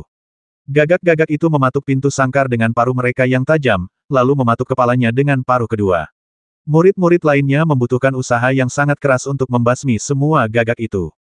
Jadi, kalau makhluk spiritual Gunung Shenluo lari keluar, pasti akan ada masalah besar. Bai Ze menghirup udara dingin. Bahkan gagak-gagak kecil itu sangat kuat. Kalau kawanan gagak besar ini terbang keluar, mereka mungkin akan membasmi semua orang dimanapun mereka lewat, kan? Ya, kata Su Tang, setelah kejadian itu, banyak orang melakukan uji coba terkait. Hewan-hewan liar di Gunung Shenluo akan menjadi sangat ganas ketika mereka keluar. Tapi entah kenapa, hewan-hewan liar di Gunung Shenluo jarang keluar. Sepertinya ada sesuatu yang menarik mereka ke sini. Bai Ze tampak berpikir, dan sesaat kemudian pipinya tiba-tiba berkedut, seolah-olah dia mendapat suatu ide, lalu dia menakuti dirinya sendiri. Apa yang kau pikirkan? Tanya Su Tang. Kau tahu Moyun Ridge, kan? Tanya Bai Ze. Tentu saja aku tahu. Su Tang mengangguk. Kudengar Mo Yunling punya wilayah rahasianya sendiri, sama seperti Xie Juntaimu. Bai Ze merendahkan suaranya. Kau masih ingat Xie Juntai? Su Tang melirik Bai Ze sambil tersenyum tipis sepertinya kau memikirkanku selama ini. Bai Ze sedikit malu, lalu berkata, kau tidak bisa menyalahkanku. Kau telah menghancurkan laut esku, jadi aku harus kembali ke daratan. Aku tidak berani kembali ke Fengshan, jadi aku hanya bisa berkeliaran. Bahkan jika aku tidak bertanya tentang beberapa hal, akan selalu ada orang yang mengomel padamu. Aku tidak menyalahkanmu, kata Su Tang dengan tenang, lagi pula, itu sudah menjadi masa lalu. Baiklah, tidak perlu berkutat pada masa lalu. Bai Ze mengangguk cepat, raut wajahnya berubah serius. Sejak Kaisar Liu Jiang muncul, alam rahasia bermunculan silih berganti di seluruh dunia. Ini bukan pertanda baik. Lagi pula, Gunung Shenluo adalah tanah terlarang tertua. Mungkinkah ada alam rahasia juga di sini? Apakah tahta suci gunung dan laut sudah lama memutuskan untuk memasuki Gunung Shenluo? Apakah itu juga karena keberadaan alam rahasia? Mungkin, gumam Su Tang. Tuan Su, kita tidak perlu terburu-buru mencari tahta suci pegunungan dan laut, kan? Mata Bai Ze berkedip. Menemukan alam rahasia adalah hal terpenting. Apakah kita bisa menemukan alam rahasia itu tergantung pada keberuntungan. Su Tang mendesah jika kita tidak beruntung, bahkan jika alam rahasia itu ada di depan kita, kita akan mengabaikannya. Sebagai orang yang berkepentingan, Su Tang tidak pernah meragukan keberuntungannya. Awalnya, Ia memasuki dunia rahasia Xie Juntai hanya untuk menyelamatkan Ye Fuchen. Kemudian, karena mengkhawatirkan keselamatan Wen Xiang, ia memasuki dunia rahasia Mo Yunling dan menemukan lonceng kematian. Semua pengalaman itu meleset tipis dari sasaran, tetapi pada akhirnya ia selalu memperoleh manfaat besar. Haha, kau terlalu muskil. Bai Ze tertawa. Meskipun alam rahasia itu misterius, pasti ada beberapa petunjuk. Jika ada gua di bawah kaki kita dengan pintu masuk ke alam rahasia di dalamnya, kita akan bisa merasakan fluktuasi energi spiritual, dan ketika kita menginjak tanah, akan terdengar suara hampa. Saat Bai Ze berbicara, dia menghentakkan kakinya ke tanah beberapa kali, dan benar saja, tanah mengeluarkan suara bergema yang hampa. Bai Ze tertegun, satu kakinya masih tergantung di udara, tidak mampu melangkah lebih jauh, dan Su Tang juga terdiam. Apakah kau mendengarnya? Tanya Bai Ze samar-samar. Aku mendengarnya, kata Su Tang. Bai Ze mengangkat kakinya lagi dan menghentakkannya sekuat tenaga. Boom, tanah tiba-tiba runtuh dan Bai Ze menghilang tanpa jejak dalam sekejap. Su Tang terkejut dan berjalan cepat ke depan lubang. Ia melihat Bai Ze terkubur di tanah, hanya kepala dan separuh bahunya yang terlihat, matanya menatap kosong ke langit. Kamu baik-baik saja, tanya Su Tang. Apa yang dikatakan Bai Ze barusan hanya setengah terverifikasi. Memang ada gua, tetapi tidak ada fluktuasi kekuatan spiritual. Jelas itu hanya lubang biasa. Tidak apa-apa, tidak apa-apa. Bai Ze terbangun seolah-olah dari mimpi, lalu memutar tubuhnya sekuat tenaga, mencoba memanjat keluar. Tiba-tiba, gerakannya terhenti, lalu ia melolong, tubuhnya terpental tinggi, dan ia berbaring di tepi lubang dengan tangannya, berusaha sekuat tenaga untuk memanjat. Su Tang terkejut melihat reaksi Bai Ze, lalu saat melihat sesuatu bergerak di dalam tanah, matanya tiba-tiba melebar dan pupil matanya mengecil menjadi satu titik. Ada benda putih melilit kaki Bai Ze, itu adalah tulang. Total ada 3 kerangka, tak satu pun utuh. Beberapa kehilangan lengan, beberapa kehilangan kaki, dan satu kerangka hanya memiliki setengah tengkorak. Namun, kerangka-kerangka itu sangat lincah.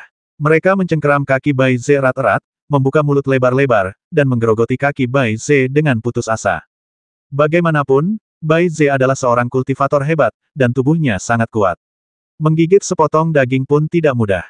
Namun, rasa sakit akibat gigitan itu tak terobati. Bai Ze menendang-nendang kakinya dengan putus asa dan melolong, matanya berkaca-kaca. Tolong aku, tolong aku. Bai Ze terus berteriak. Su Tang mengulurkan tangan dan mencengkeram leher sebuah kerangka, lalu menarik kerangka itu dari Bai Ze.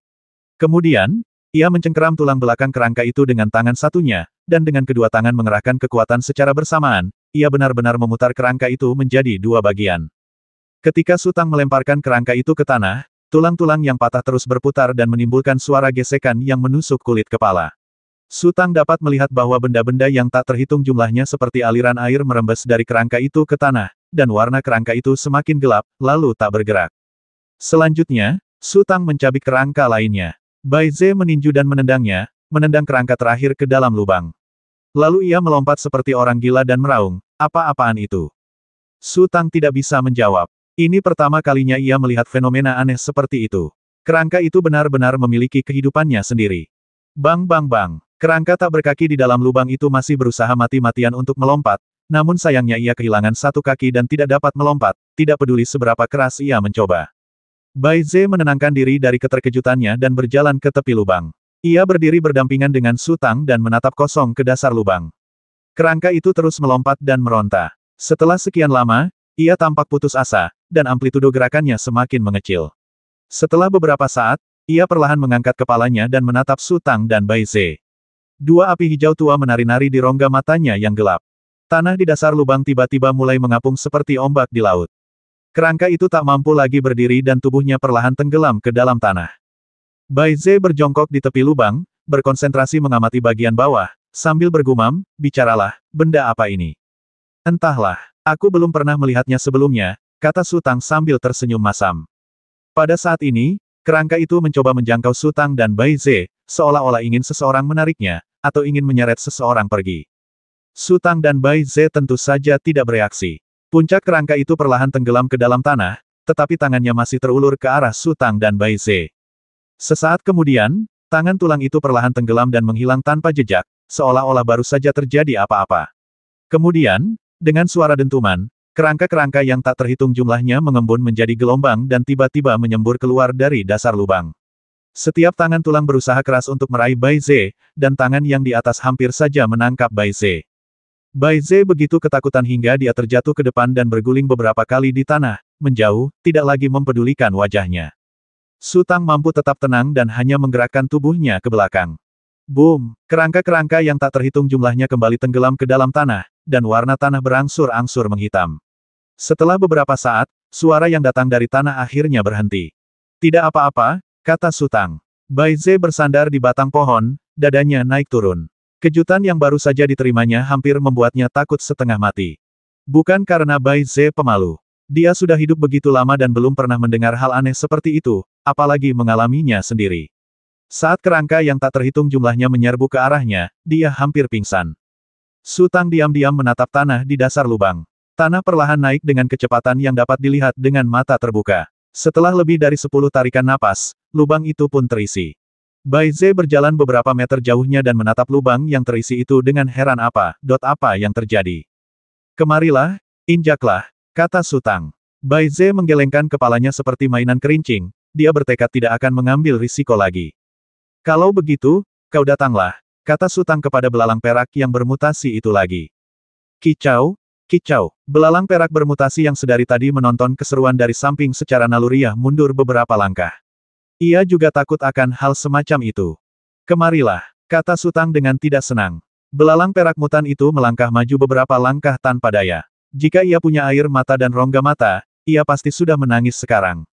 Sungguh malang memiliki tuan seperti itu. Belalang perak yang bermutasi itu menusukkan tentakelnya yang seperti tombak dan terus menusuk-nusuk lubang itu. Ini adalah tindakan sementara. Paling buruk, ia harus mengorbankan 2 tentakelnya. Kekuatan belalang perak yang bermutasi ditunjukkan sepenuhnya saat ini. Setiap kali tentakelnya terulur, ia bagaikan tombak berat, menusuk jauh ke dalam tanah hingga beberapa meter. Ketika tentakelnya ditarik keluar, pasir dan batu beterbangan kemana-mana. Jika itu adalah domain tingkat leluhur agung, ia pasti tidak akan mampu menahan senjata ini. Belalang perak mutan itu menusuk-nusuk cukup lama, tetapi masih belum ada gerakan dari tanah. Su Tang berkata, sudah selesai. Belalang perak yang bermutasi segera mencabut antenanya dan menjauh. Bu, benda-benda itu sungguh menjijikkan. Si kecil tak kuasa menahan diri untuk berbicara. Ya, aku juga merasa jijik, kata Su Tang, lalu ia menarik kerah bajunya dengan tangannya untuk menutupi kepala si kecil itu lagi. Sejujurnya, apa kau tahu benda apa itu? Bai Ze berkata dari raut wajahmu, sepertinya. Aku benar-benar tidak tahu, kata Su Tang, lalu mengganti topik mengapa Gunung Shenluo adalah jadi nomor 1 di dunia. Seharusnya yang tertua, jadi peringkatnya pertama. Bai Ze mengerutkan kening dan berpikir keras. Konon, ketika para kultivator agung kuno masih ada, langit dan bumi belum disegel. Saat itu, Gunung Shenluo sudah menjadi area terlarang. Lagi pula, ada banyak cerita berbeda yang berkaitan dengan Gunung Shenluo, tapi kurasa, hanya satu yang hampir tidak bisa diandalkan. Cerita apa? Tanya Su Tang. Ada dewa di dunia ini. Puluhan ribu tahun telah berlalu sejak zaman para kultivator agung kuno, dan rentang waktu antara zaman para dewa hingga para kultivator agung kuno bahkan lebih lama lagi. Bai Ze berkata, sepertinya kita berada di wilayah asal. Pohon takdir kuno mengisi tempat ini dengan energi spiritual yang senyata materi. Setelah pohon takdir kuno pergi, energi spiritual di sini memelihara sekelompok dewa. Setelah waktu yang lama, para dewa menghabiskan energi spiritual di sini dan harus pergi. Energi spiritual yang tersisa memelihara banyak kultivator agung kuno. Kemudian, para kultivator agung kuno juga pergi seperti para dewa. Akhirnya, energi spiritual yang tersisa memelihara kultivator seperti kita. Pada saat itu, perang besar meletus di antara para dewa. Mereka tahu bahwa jika mereka melepaskan kekuatan mereka tanpa kendali, dunia pasti akan hancur. Namun, mereka tidak punya cara untuk meredakan kebencian mereka. Akhirnya, mereka menemukan solusi. Mereka bersama-sama mendirikan penghalang di Gunung Shenluo dan kemudian melancarkan pertempuran yang menentukan di dalam penghalang tersebut. Bai Ze melanjutkan, dengan cara ini, kekuatan mereka ditekan, dunia terlindungi, dan kemarahan mereka dapat dilampiaskan sepenuhnya. Jadi, tidak ada yang bisa menghancurkan penghalang ini sama sekali. Kata Su Tang lembut. Benar sekali, kata Bai Ze, belum lagi kita. Bahkan para kultivator hebat zaman dahulu pun takut dengan tempat ini. Wilayah asal, begini, gumam Su Tang. Jika cerita Bai Ze benar, para praktisi zaman sekarang terlalu menyedihkan. Pertama, para dewa menghancurkan dunia ini, lalu para kultivator kuno menghancurkannya lagi. Apakah para praktisi mengandalkan energi spiritual yang menyedihkan ini untuk berlatih? Malam tiba, dan Su Tang serta Bai Ze pergi beristirahat secara terpisah. Mereka kehilangan minat untuk berbicara. Hal-hal yang baru saja mereka sebutkan sangat menyentuh hati mereka. Para kultivator masa kini tak lebih dari semut. Semua pertempuran dan pertikaian terasa tak berarti. Bahkan jika mereka menjadi orang nomor satu yang diakui dunia, apa gunanya? Dibandingkan dengan para kultivator agung zaman dahulu, mereka hanyalah sampah. Dan di atas para kultivator agung zaman dahulu, ada lebih banyak dewa kuno. Menjelang pagi, suasana hati mereka sedikit membaik. Mereka menemukan makanan dan mulai bergerak maju lagi. Wilayah Gunung Shenluo terlalu luas, dan lebarnya dari timur ke barat dan dari utara ke selatan lebih dari 1000 mil. Jika Anda bisa terbang di udara, segalanya akan mudah. Dengan kecepatan belalang perak yang bermutasi, Anda dapat terbang dalam beberapa jam dan mencari di seluruh area Gunung Shenluo dalam 5 atau 6 hari. Namun, mencoba menemukan seseorang di hutan yang luas dengan mengandalkan kaki sendiri seperti mencari jarum di tumpukan jerami. Mereka berdua berjalan selama lebih dari 10 hari tanpa hasil, tetapi keselamatan mereka tidak menjadi masalah. Mengandalkan intuisi Su Tang, mereka selalu dapat menghindari para praktisi di Fengshan dan makhluk spiritual di Gunung Shenluo. Saat malam tiba, bulan besar tiba-tiba bersinar terang, dan cahaya bulan seperti air tercurah turun dari langit, menerangi hutan di sekitarnya. Ini adalah ke-8 kalinya Kaisar berdarah, gumam Bai Ze. Su Tang menatap Yue Hua. Ia teringat Wen Xiang dan dunia rahasia Mo Yunling. Dengan Wei Qilu, Sang Tianliang, dan Fan He di sini, seharusnya tidak ada masalah, kan? Aku akan ke sana dan beristirahat sebentar. Bai Ze berdiri.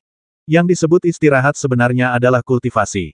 Semua praktisi enggan melewatkan waktu langka ini. Efek berlatih di bawah sinar bulan jauh lebih kuat daripada biasanya.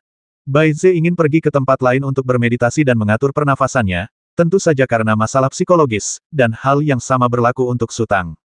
Misalnya, Su Tang bisa berlatih dengan Xi Xiaoru dan Wen Xiang, bahkan bermeditasi dengan tenang, tetapi ketika berhubungan dengan He Ping dan Zhong Xiwer, ia mungkin merasa tidak nyaman. Hal ini tidak ada hubungannya dengan kepercayaan, melainkan hanya perasaan psikologis. Setelah Bai Ze pergi, Su Tang perlahan menjadi tenang lalu menutup matanya. Setelah sekitar 5 atau 6 menit, cahaya bulan berangsur-angsur meredup, dan tiba-tiba, sesosok tubuh melompat dari udara dan terbang ke angkasa. Belalang perak bermutasi, yang tergeletak bosan di tanah, tiba-tiba berdiri dan mengarahkan antenanya ke sosok di kejauhan seperti tombak. Kemudian, ikat kepala belalang perak bermutasi itu terdorong terbuka dari dalam, dan si kecil menjulurkan kepalanya, menatap sosok itu dengan heran. Di Gunung Shenluo, energi spiritual ditekan. Bagaimana mungkin seseorang masih bisa terbang di udara? Saat berikutnya, sosok lain menukik turun dari langit, lalu mereka bertabrakan dengan keras. Gelombang kejut tak kasat mata melonjak ke segala arah, dan udara tampak terdistorsi. Sosok di bawah tampak agak kalah. Pedang panjang di tangannya terpental, dan tubuhnya jatuh tak sadarkan diri. Sosok di atas mengejarnya di udara, mengangkat tombak tinggi-tinggi, lalu menebasnya sekuat tenaga. Pada saat ini, asap tipis muncul di belakang pria yang memegang tombak, lalu mengembun menjadi sosok manusia, dan pedang panjang itu menusuk bagai kilat. Pria yang memegang tombak menyadari ada yang tidak beres, menarik kapaknya, dan berusaha sekuat tenaga untuk berbalik, tetapi ia masih sedikit terlambat dan tenggorokannya tertusuk pedang panjang lawan. Lelaki yang memegang tombak itu terhuyung, lalu cahaya dingin menyambar dari sisi tubuhnya, melewati lehernya, dan kepalanya tiba-tiba melayang tinggi. Kemudian, satu demi satu sosok muncul, mengacungkan berbagai macam senjata, dan dengan panik mengepung pria yang memegang tombak. Dengan kepala terpenggal, ia seharusnya langsung tewas di tempat, tetapi pria yang memegang tombak itu masih penuh energi, mengayunkan tombaknya ke atas dan ke bawah. Puluhan orang mengepungnya, tetapi tak berhasil mendekatinya. Tidak lama kemudian, pria yang memegang senjata besar itu akhirnya menerima bala bantuan, dan suasana pertempuran menjadi semakin kacau. Tetapi anehnya, tidak terjadi fluktuasi kekuatan spiritual sama sekali. Kelompok pertempuran di udara bagaikan tirai cahaya. Kedua kelompok pertempuran itu hanya berupa bayangan, yang akan lenyap begitu saja setelah meninggalkan jarak tertentu. Su Tang tidak tahu kapan ia tersadar. Ia terus menatap langit dengan takjub, sementara Bai Ze juga terkejut oleh kilatan cahaya dan bayangan, lalu berjalan kembali. Yang lainnya baik-baik saja, tetapi pria tanpa kepala yang memegang tombak meninggalkan kesan mendalam pada Su Tang. Pukulan yang begitu berat, bukan saja dia tidak mati, tetapi dia malah bertambah kuat dalam setiap pertempuran. Gambar yang berkelebat di udara itu perlahan meredup, dan sesaat kemudian, ia menghilang tanpa jejak terbawa angin sepoi-sepoi. Apa itu? Gumam Bai Ze. Mana aku tahu. Kurasa, itu seperti Fata Ana, kata Su Tang. Mengapa tidak ada yang pernah menyebutkan ini sebelumnya? Bai Ze melanjutkan, meskipun tidak banyak kultivator yang datang ke Gunung Shenluo untuk berlatih, jumlahnya selama ribuan tahun terakhir jelas tidak sedikit. Pasti ada orang lain yang pernah melihatnya. Karena Kaisar Liu Jiang, kata Su Tang, Kaisar Liu Jiang baru saja muncul dan mereka mengikutinya keluar. Pasti ada hubungannya dengan Kaisar Liu Jiang. Gunung Jatuh Dewa ini, aneh sekali. Bai Ze tiba-tiba bergidik. Beberapa hari yang lalu, ia diserang sekelompok kerangka, dan kini ia melihat penglihatan yang tak terjelaskan. Tak ada penjelasan untuk semua ini. Jika ceritamu benar, Gunung Shenluo adalah tempat para dewa bertempur dalam pertempuran terakhir mereka, tentu saja akan ada yang aneh, kata Su Tang. Malam itu, keduanya tidak bisa tidur nyenyak. Akhirnya, mereka sampai subuh, berkemas sedikit, dan berangkat lagi. Menjelang siang, seperti sebelumnya, masih belum ada kemajuan. Bai Ze hendak menyarankan untuk beristirahat ketika tiba-tiba ia menyadari ekspresi Su Tang berubah serius. Ia mengikuti arah pandang Su Tang dan melihat gumpalan asap merah tua muncul di langit yang jauh. Ada apa? Tanya Bai Ze dengan suara rendah. Di sana, kata Su Tang. Meskipun kemampuan inderanya juga terpengaruh oleh penghalang Shenloshan, penghalang itu masih bisa mencakup area seluas lebih dari 10 mil. Sekelompok praktisi bergegas menuju ke arah asap merah tua yang mengepul. Itu seharusnya menjadi sinyal yang paling mendesak. Su Tang punya firasat bahwa Helan Fei Qiong ada di depan. Kau bilang tahta suci pegunungan dan laut ada di sana. Bai Ze bertanya dengan cemas, lalu apa yang kita tunggu? Ayo pergi. Ada praktisi Fengshan di mana-mana, kata Su Tang. Pada titik ini, ia tak perlu menyembunyikan intuisinya. Ayo kita bertindak sendiri-sendiri. Aku akan mencoba menahan mereka. Kalau kau sempat, bawa dia bersamamu. Aku akan menemukanmu. Bai Ze tertegun sejenak, lalu mengangguk dan berkata, oke. Hati-hati, kata Su Tang, lalu berlari ke depan. Su Tang berlari sambil menghindari para praktisi di sekitarnya. Ia tidak ingin mendapat masalah sebelum melihat Helan Fei Qiong. Su Tang membutuhkan waktu hampir setengah jam untuk mencapai puncak gunung. Dari posisinya, ia dapat dengan jelas melihat pertempuran sengit di bawah. Di kaki gunung terdapat lembah yang panjang dan sempit, hampir 1000 meter panjangnya. Ratusan praktisi berteriak panik, berusaha mengepung sosok yang bergerak maju mundur bagai kilat. Faktanya, tahta suci beku tidak bodoh. Kecuali sejumlah kecil kultivator elit, sebagian besar kultivator yang ia kirim ke Gunung Shenluo adalah murid luar Fengshan. Kekuatan tempur yang dapat dilepaskan leluhur agung di Gunung Shenluo mungkin tidak jauh lebih kuat daripada Grandmaster. Di luar, lebih dari selusin master akan terbasmi seketika di depan leluhur agung. Tetapi di Gunung Shenluo, kekuatan lebih dari selusin master jauh lebih kuat daripada leluhur agung. Ada begitu banyak praktisi di Fengshan, tetapi berapa banyak yang bisa mencapai alam leluhur agung? Namun, ada begitu banyak praktisi di alam Grandmaster dan Grandmaster. Lagi pula, mentalitas orang besar dan orang kecil bisa sangat berbeda karena perbedaan tingkat pengetahuan dan kekuatan mereka. Orang-orang seperti tahta suci Vajra tidak akan gegabah berjalan ke Gunung Shenluo dan bertarung sampai mati dengan Helan Fei Qiong bahkan jika tahta suci beku memberi mereka lebih banyak manfaat. Ketika Helan Fei Qiong memimpin Fengshan, para guru besar dan leluhur agung yang patuh kepadanya secara naluriah akan menghindari pertempuran. Kaisar Liu Jiang telah muncul kembali. Selama mereka bekerja lebih keras dan tidak lupa berlatih setiap hari, mereka mungkin dapat menembus kemacetan. Saat itu, keenam tahta suci tidak berani menghentikan Helan Fei Qiong untuk menginjakan kaki di Fengshan. Mengapa mereka berdiri di depan seperti umpan meriam? Anda telah dipromosikan menjadi Great Sage, Anda hebat, kalau begitu ayo. Pengendalian diri para Grandmaster dan Grandmaster jauh lebih lemah. Di satu sisi, mereka tak kuasa menahan godaan persyaratan yang menguntungkan, seperti akses langsung ke tahta suci beku dan hadiah berupa ramuan. Tawaran-tawaran ini memicu hasrat yang nyaris tak terkendali. Di sisi lain, kekuatan mereka tak seberapa, dan meskipun para kultivator agung berani menentang atau menolak, mereka tak berani. Demi masa depan Fengshan, tahta suci beku berhati-hati dalam mengambil tindakan terhadap para kultivator agung, tetapi mereka tak ragu menghadapi mereka. Mungkin, inilah kesadaran semut. Demi satu dari sejuta harapan, mereka bersedia terus berjuang. Su Tang memandanginya sejenak, dengan pandangan keheranan di matanya. Benar saja, orang yang dikepung itu adalah Helan Fei Qiong. Meskipun pembuluh darah spiritualnya tidak bisa mengalir, ia tetap melepaskan aura yang luar biasa dan dahsyat. Setiap kali Helan Fei Qiong melambaikan tangannya dan mengangkat kakinya, seseorang akan melesat keluar seperti bola meriam, seolah-olah dia tidak dikelilingi oleh orang-orang, tetapi dikejar dan dipukuli oleh ratusan orang. Dari ujung lembah hingga ke sini, mayat-mayat bergelimpangan di mana-mana. Meskipun dibantai secara sepihak, para praktisi itu tidak melepaskan keyakinan mereka, karena tahta suci beku berkata bahwa Helan Feiqiong tidak dapat mengalirkan urat spiritualnya di Gunung Shenluo dan kekuatannya terbatas. Mereka semua berharap menjadi orang yang beruntung dan akan kelelahan ketika Helan Feiqiong berdiri di depan mereka, sehingga mereka dapat mengambil semua pujian. Inikah rahasia gunung dan laut, gumam Su Tang, kenapa aku merasa ada yang kurang dari Xiao He? Dibandingkan dengan Helan Feiqiong, ekspedisi Helan memang kurang sesuatu, tetapi Su Tang tidak dapat mengungkapkannya dengan kata-kata.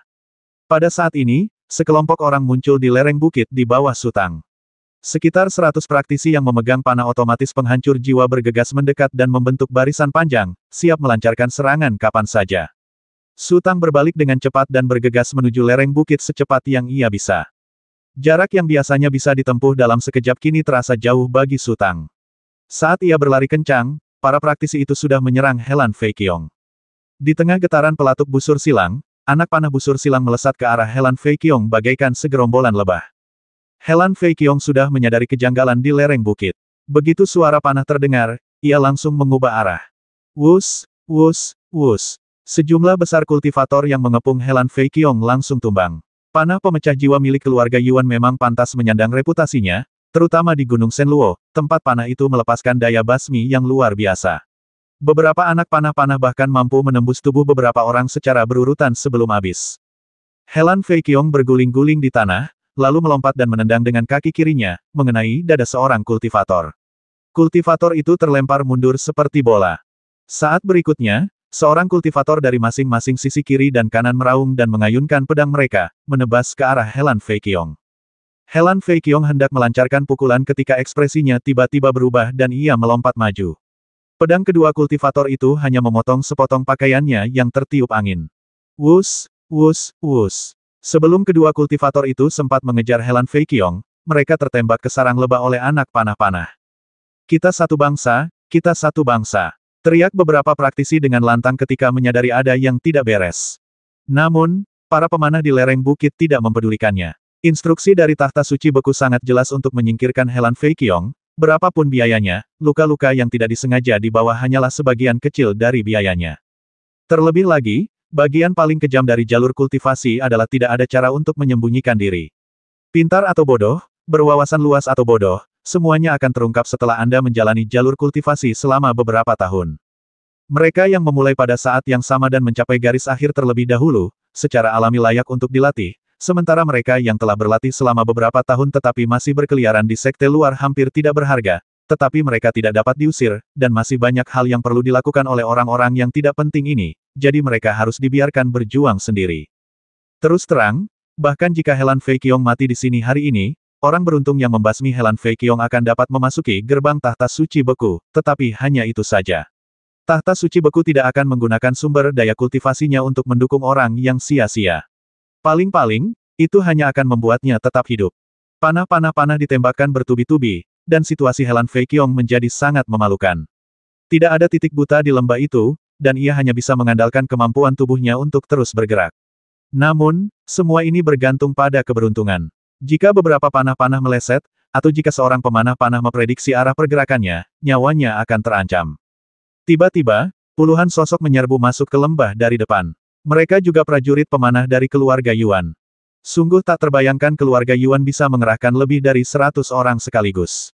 Sepertinya setelah istana barat keluarga Yuan mengambil alih situasi, mereka mungkin sangat ingin mencari pendukung yang andal dan benar-benar mengerahkan segenap upaya. Ekspresi Helan Feiqiong menegang. Ada prajurit pemanah yang menghalanginya di depan dan para prajurit pemanah yang menembaknya dari atas. Lembah sempit ini telah menjadi jalan buntu. Pada saat ini, Helan Feiqiong melihat sekilas cahaya perak muncul dari puncak gunung, lalu menggambar lintasan di udara dan jatuh ke arah lereng bukit. Su Tang duduk dengan tenang di singgahsana, memegang busur panah pemecah jiwa di tangannya, membidik ke arah pemimpin di antara para prajurit pemanah.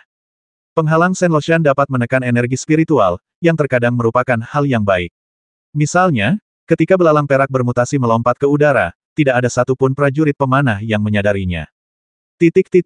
Su Tang menarik pelatuk busur silang, dan anak panah busur silang itu melesat bagai kilat, menembus pipi kiri pemimpin busur silang, dan ujung anak panah itu keluar dari bawah rahang di ujung lainnya. Kekuatan dahsyat itu menyebabkan pemimpin pasukan pemanah jatuh. Para pasukan pemanah sudah membidik Helan Feiqiong lagi, Tetapi ketika mereka tiba-tiba menyadari pemimpin mereka telah jatuh, mereka langsung menjadi kacau. Ada yang datang menolongku. Helan Fei Qiong mendengar suara gemuruh dari lereng bukit dan merasa agak tak percaya, tetapi ia tak sempat memikirkannya. Ia terus berlari ke depan dan bergegas menuju prajurit pemanah di depannya. Mustahil untuk mundur, karena ia hanya akan menjadi sasaran.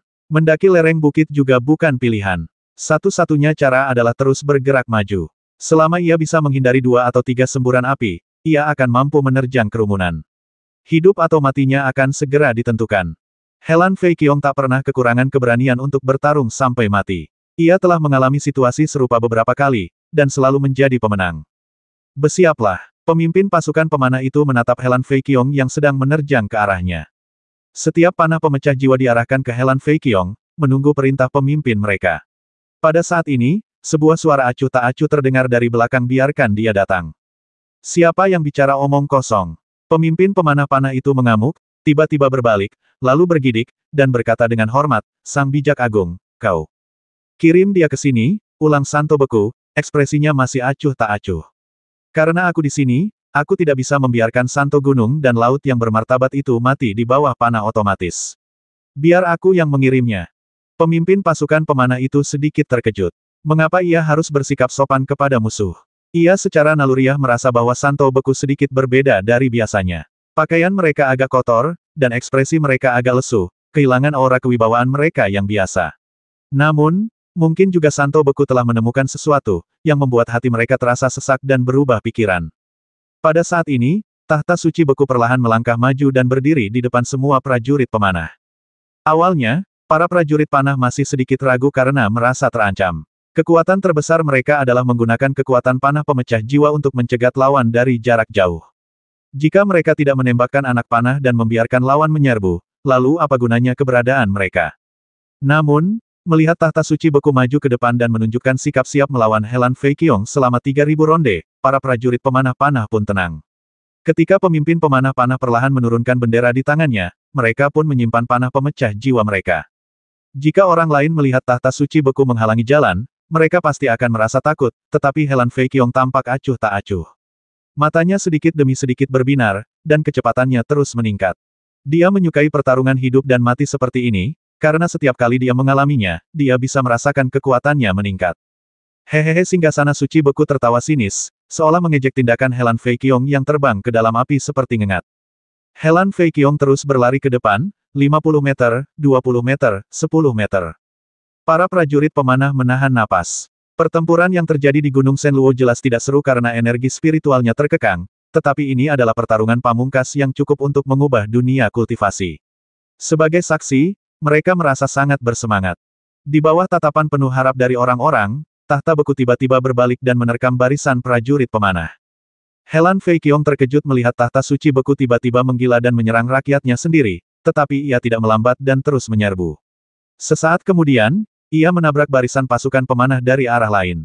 Puluhan prajurit pemanah langsung terombang-ambing. Busur pemecah jiwa hanya cocok untuk pertempuran jarak jauh. Helan Fei Qiong dan singgasana suci beku yang marah telah menyerbu kerumunan. Busur pemecah jiwa mereka tak mampu mengunci sesosok manusia. Beberapa prajurit pemanah tak kuasa menahan diri untuk menarik pelatuk, tetapi mereka tak hanya gagal melukai Helan Fei Qiong dan singgasana suci beku, mereka juga menembak jatuh prajurit mereka sendiri hingga jatuh. Sage Agung! Sage Agung! Teriak pemimpin pasukan pemanah itu sedih.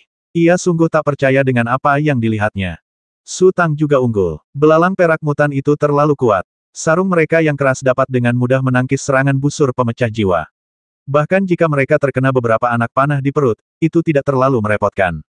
Dari segi ukuran, anak panah yang masuk itu seperti jarum baja. Pasti akan sakit jika tertusuk, tapi hanya itu saja. Antena belalang perak mutan itu bagaikan sepasang tombak panjang, dahannya yang lebar bagaikan balok tebal, dan elitranya yang mengepak cepat tak ada bedanya dengan penggiling daging.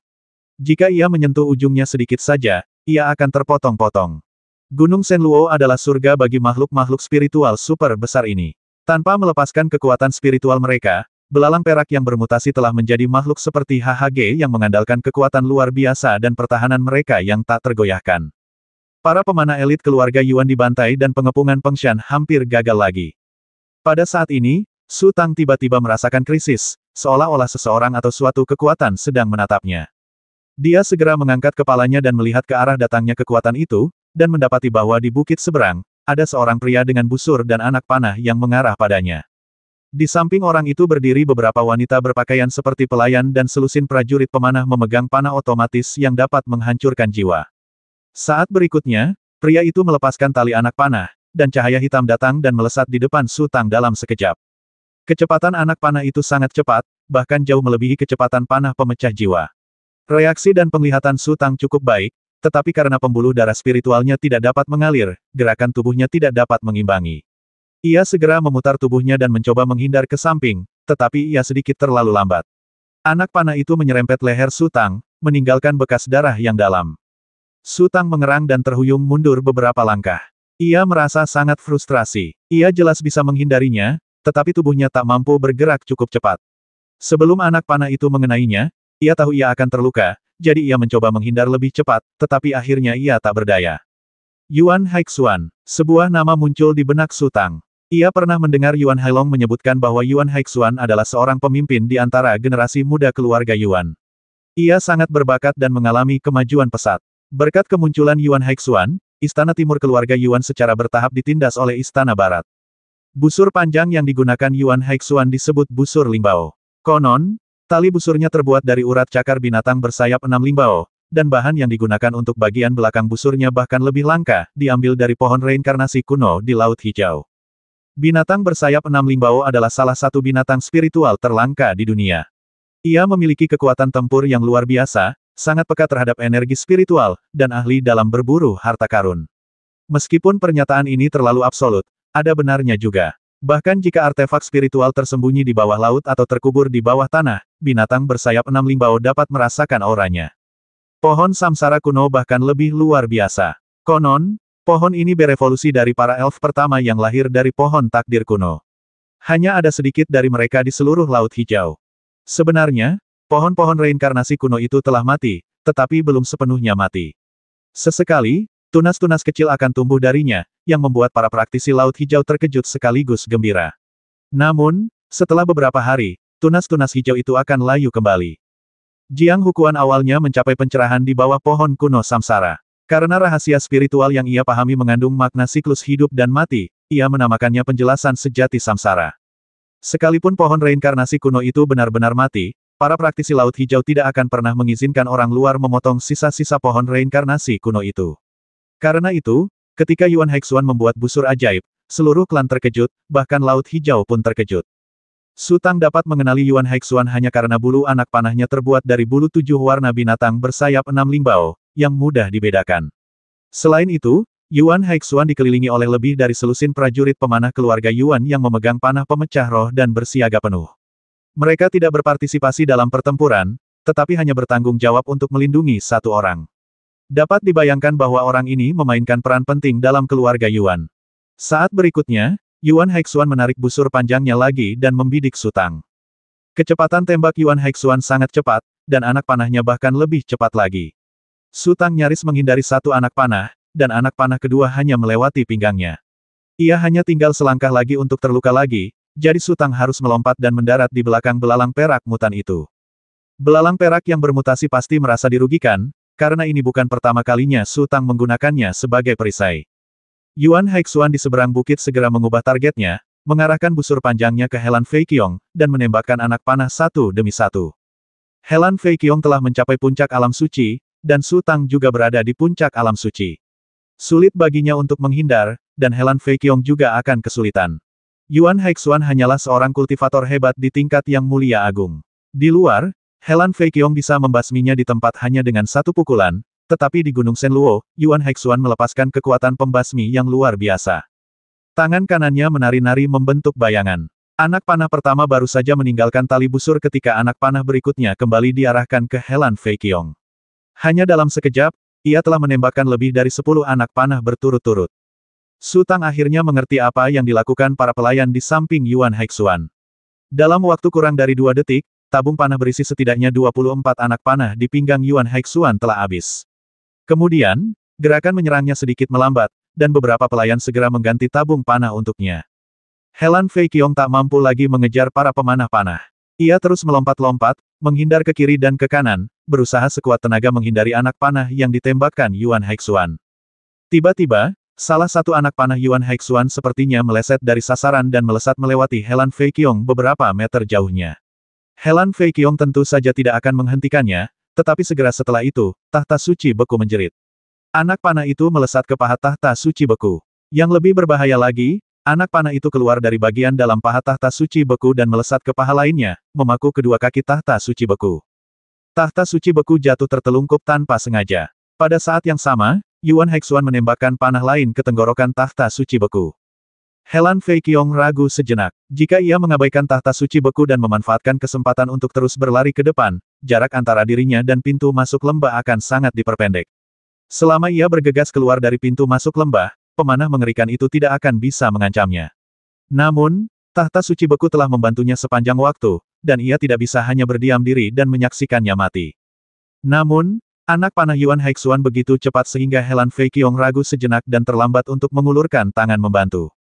Namun, secara kebetulan, salah satu prajurit pemanah panah merasa takut dan mundur selangkah untuk menghindari serangan Helan Fei Qiong, sehingga ia terkena anak panah Yuan Haixuan.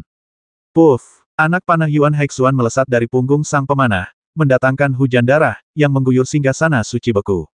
Tolong! Tahta suci beku berteriak ngeri. Mari kita bantu. Helan Fei Qiong mengubah arah tanpa daya. Meskipun ia telah membasmi banyak orang dengan tinjunya selama beberapa hari ini dan dijuluki bintang pembasmi oleh para praktisi di Fengshan, ia juga memiliki sisi lembutnya. Yuan Haixuan tampak menunggu Helan Fei Qiong datang untuk memberikan dukungan. Anak panahnya langsung diarahkan ke Helan Fei Qiong, dan rentetan anak panah melesat bagai hujan badai. Ia sendirian dengan satu busur, tetapi anak panah yang dilepaskannya seakan-akan dilepaskan oleh puluhan pemanah panah secara bersamaan. Helan Fei Qiong mengulurkan tangan dan meraih seorang prajurit pemanah, mengayunkannya dengan kuat untuk menangkis anak panah yang datang. Ia terus terbang ke depan, dan ketika melewati singgasana suci beku, ia mengulurkan tangan dan meraih keras singgasana suci beku, lalu mengangkatnya.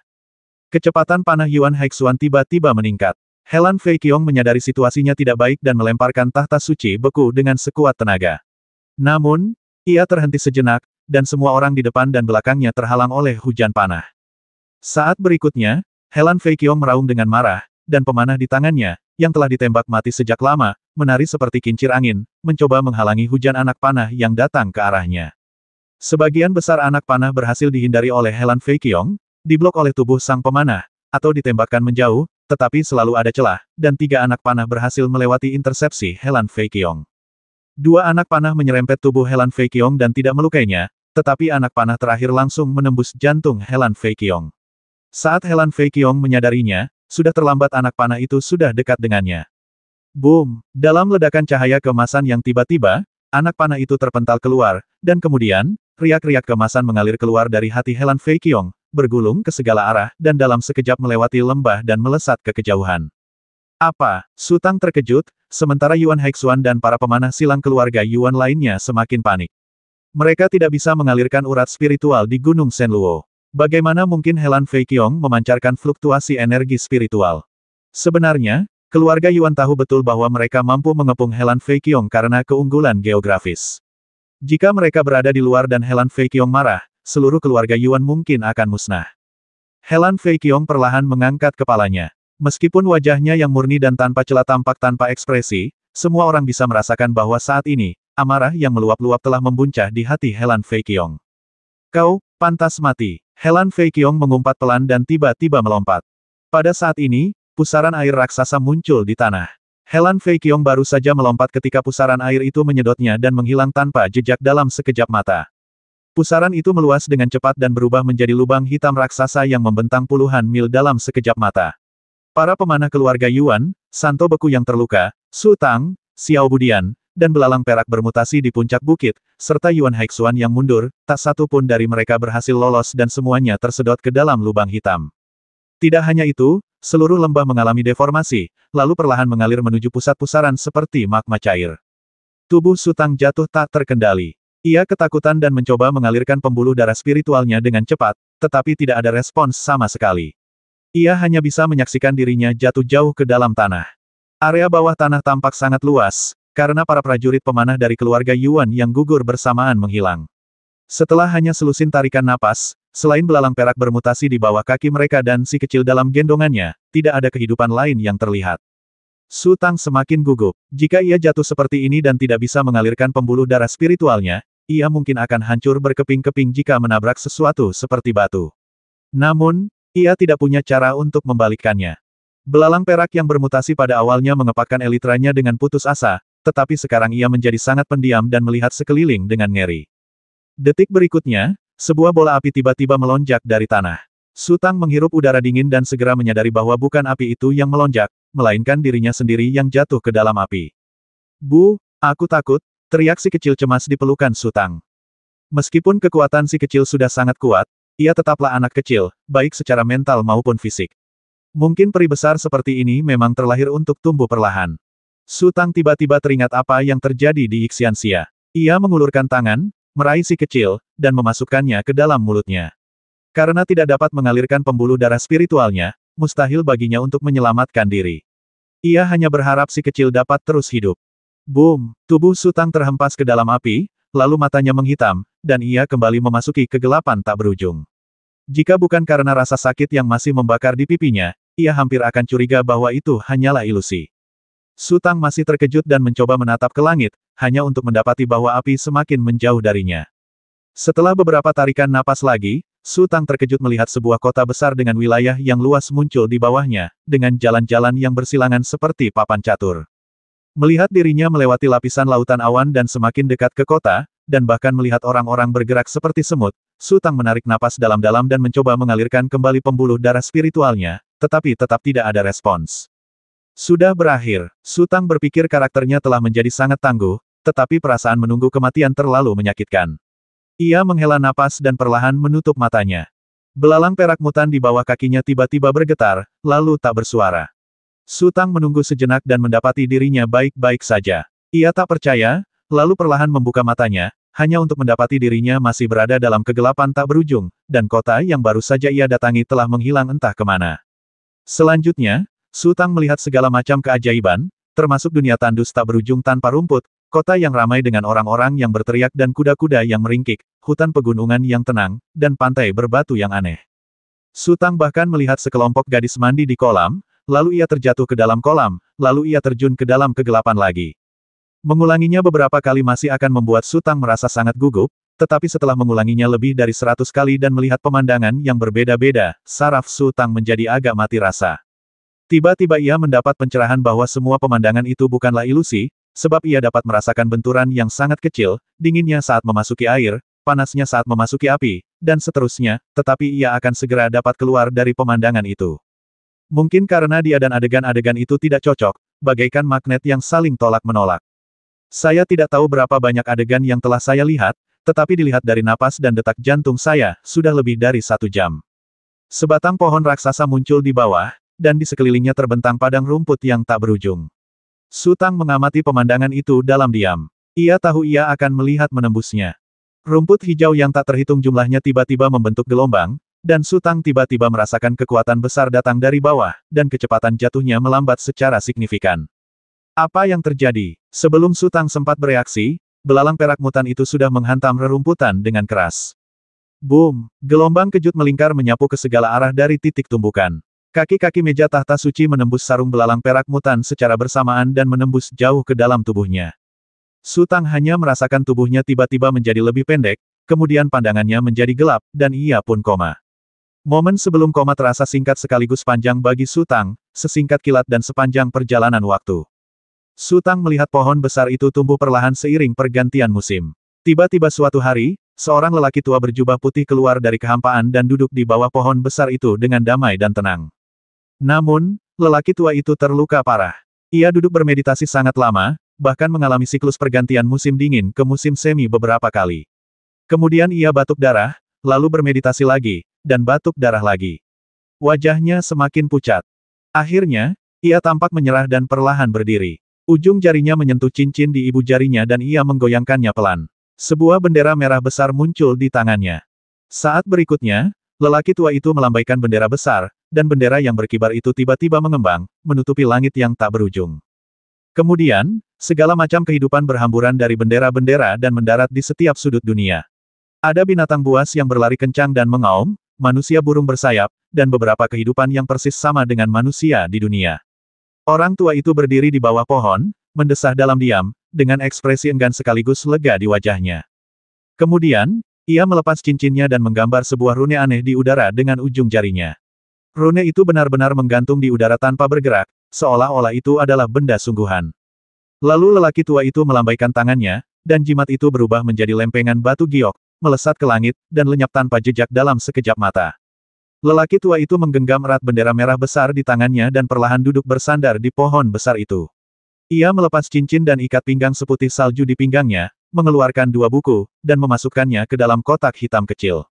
Lelaki tua itu mengangkat tangannya dan menamparkan udara. Energi yang dilepaskannya membentuk busur di udara dan menghantam rumput sejauh lebih dari 1000 meter. Pasir dan batu yang tak terhitung jumlahnya beterbangan ke langit, tanah bergetar hebat, dan sebuah lubang tanpa dasar muncul di bawah tanah.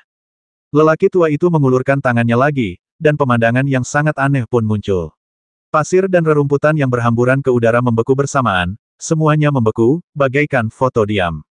Kotak hitam kecil yang dilemparkan lelaki tua itu jatuh ke dalam gua, lalu lelaki tua itu melambaikan tangannya, dan pasir serta batu yang keluar justru jatuh kembali. Beberapa pecahan batu dan tunas rumput justru berkumpul dan saling tumpang tindih. Dalam sekejap mata, tanah kembali ke keadaan semula, seolah-olah tidak terjadi apa-apa barusan.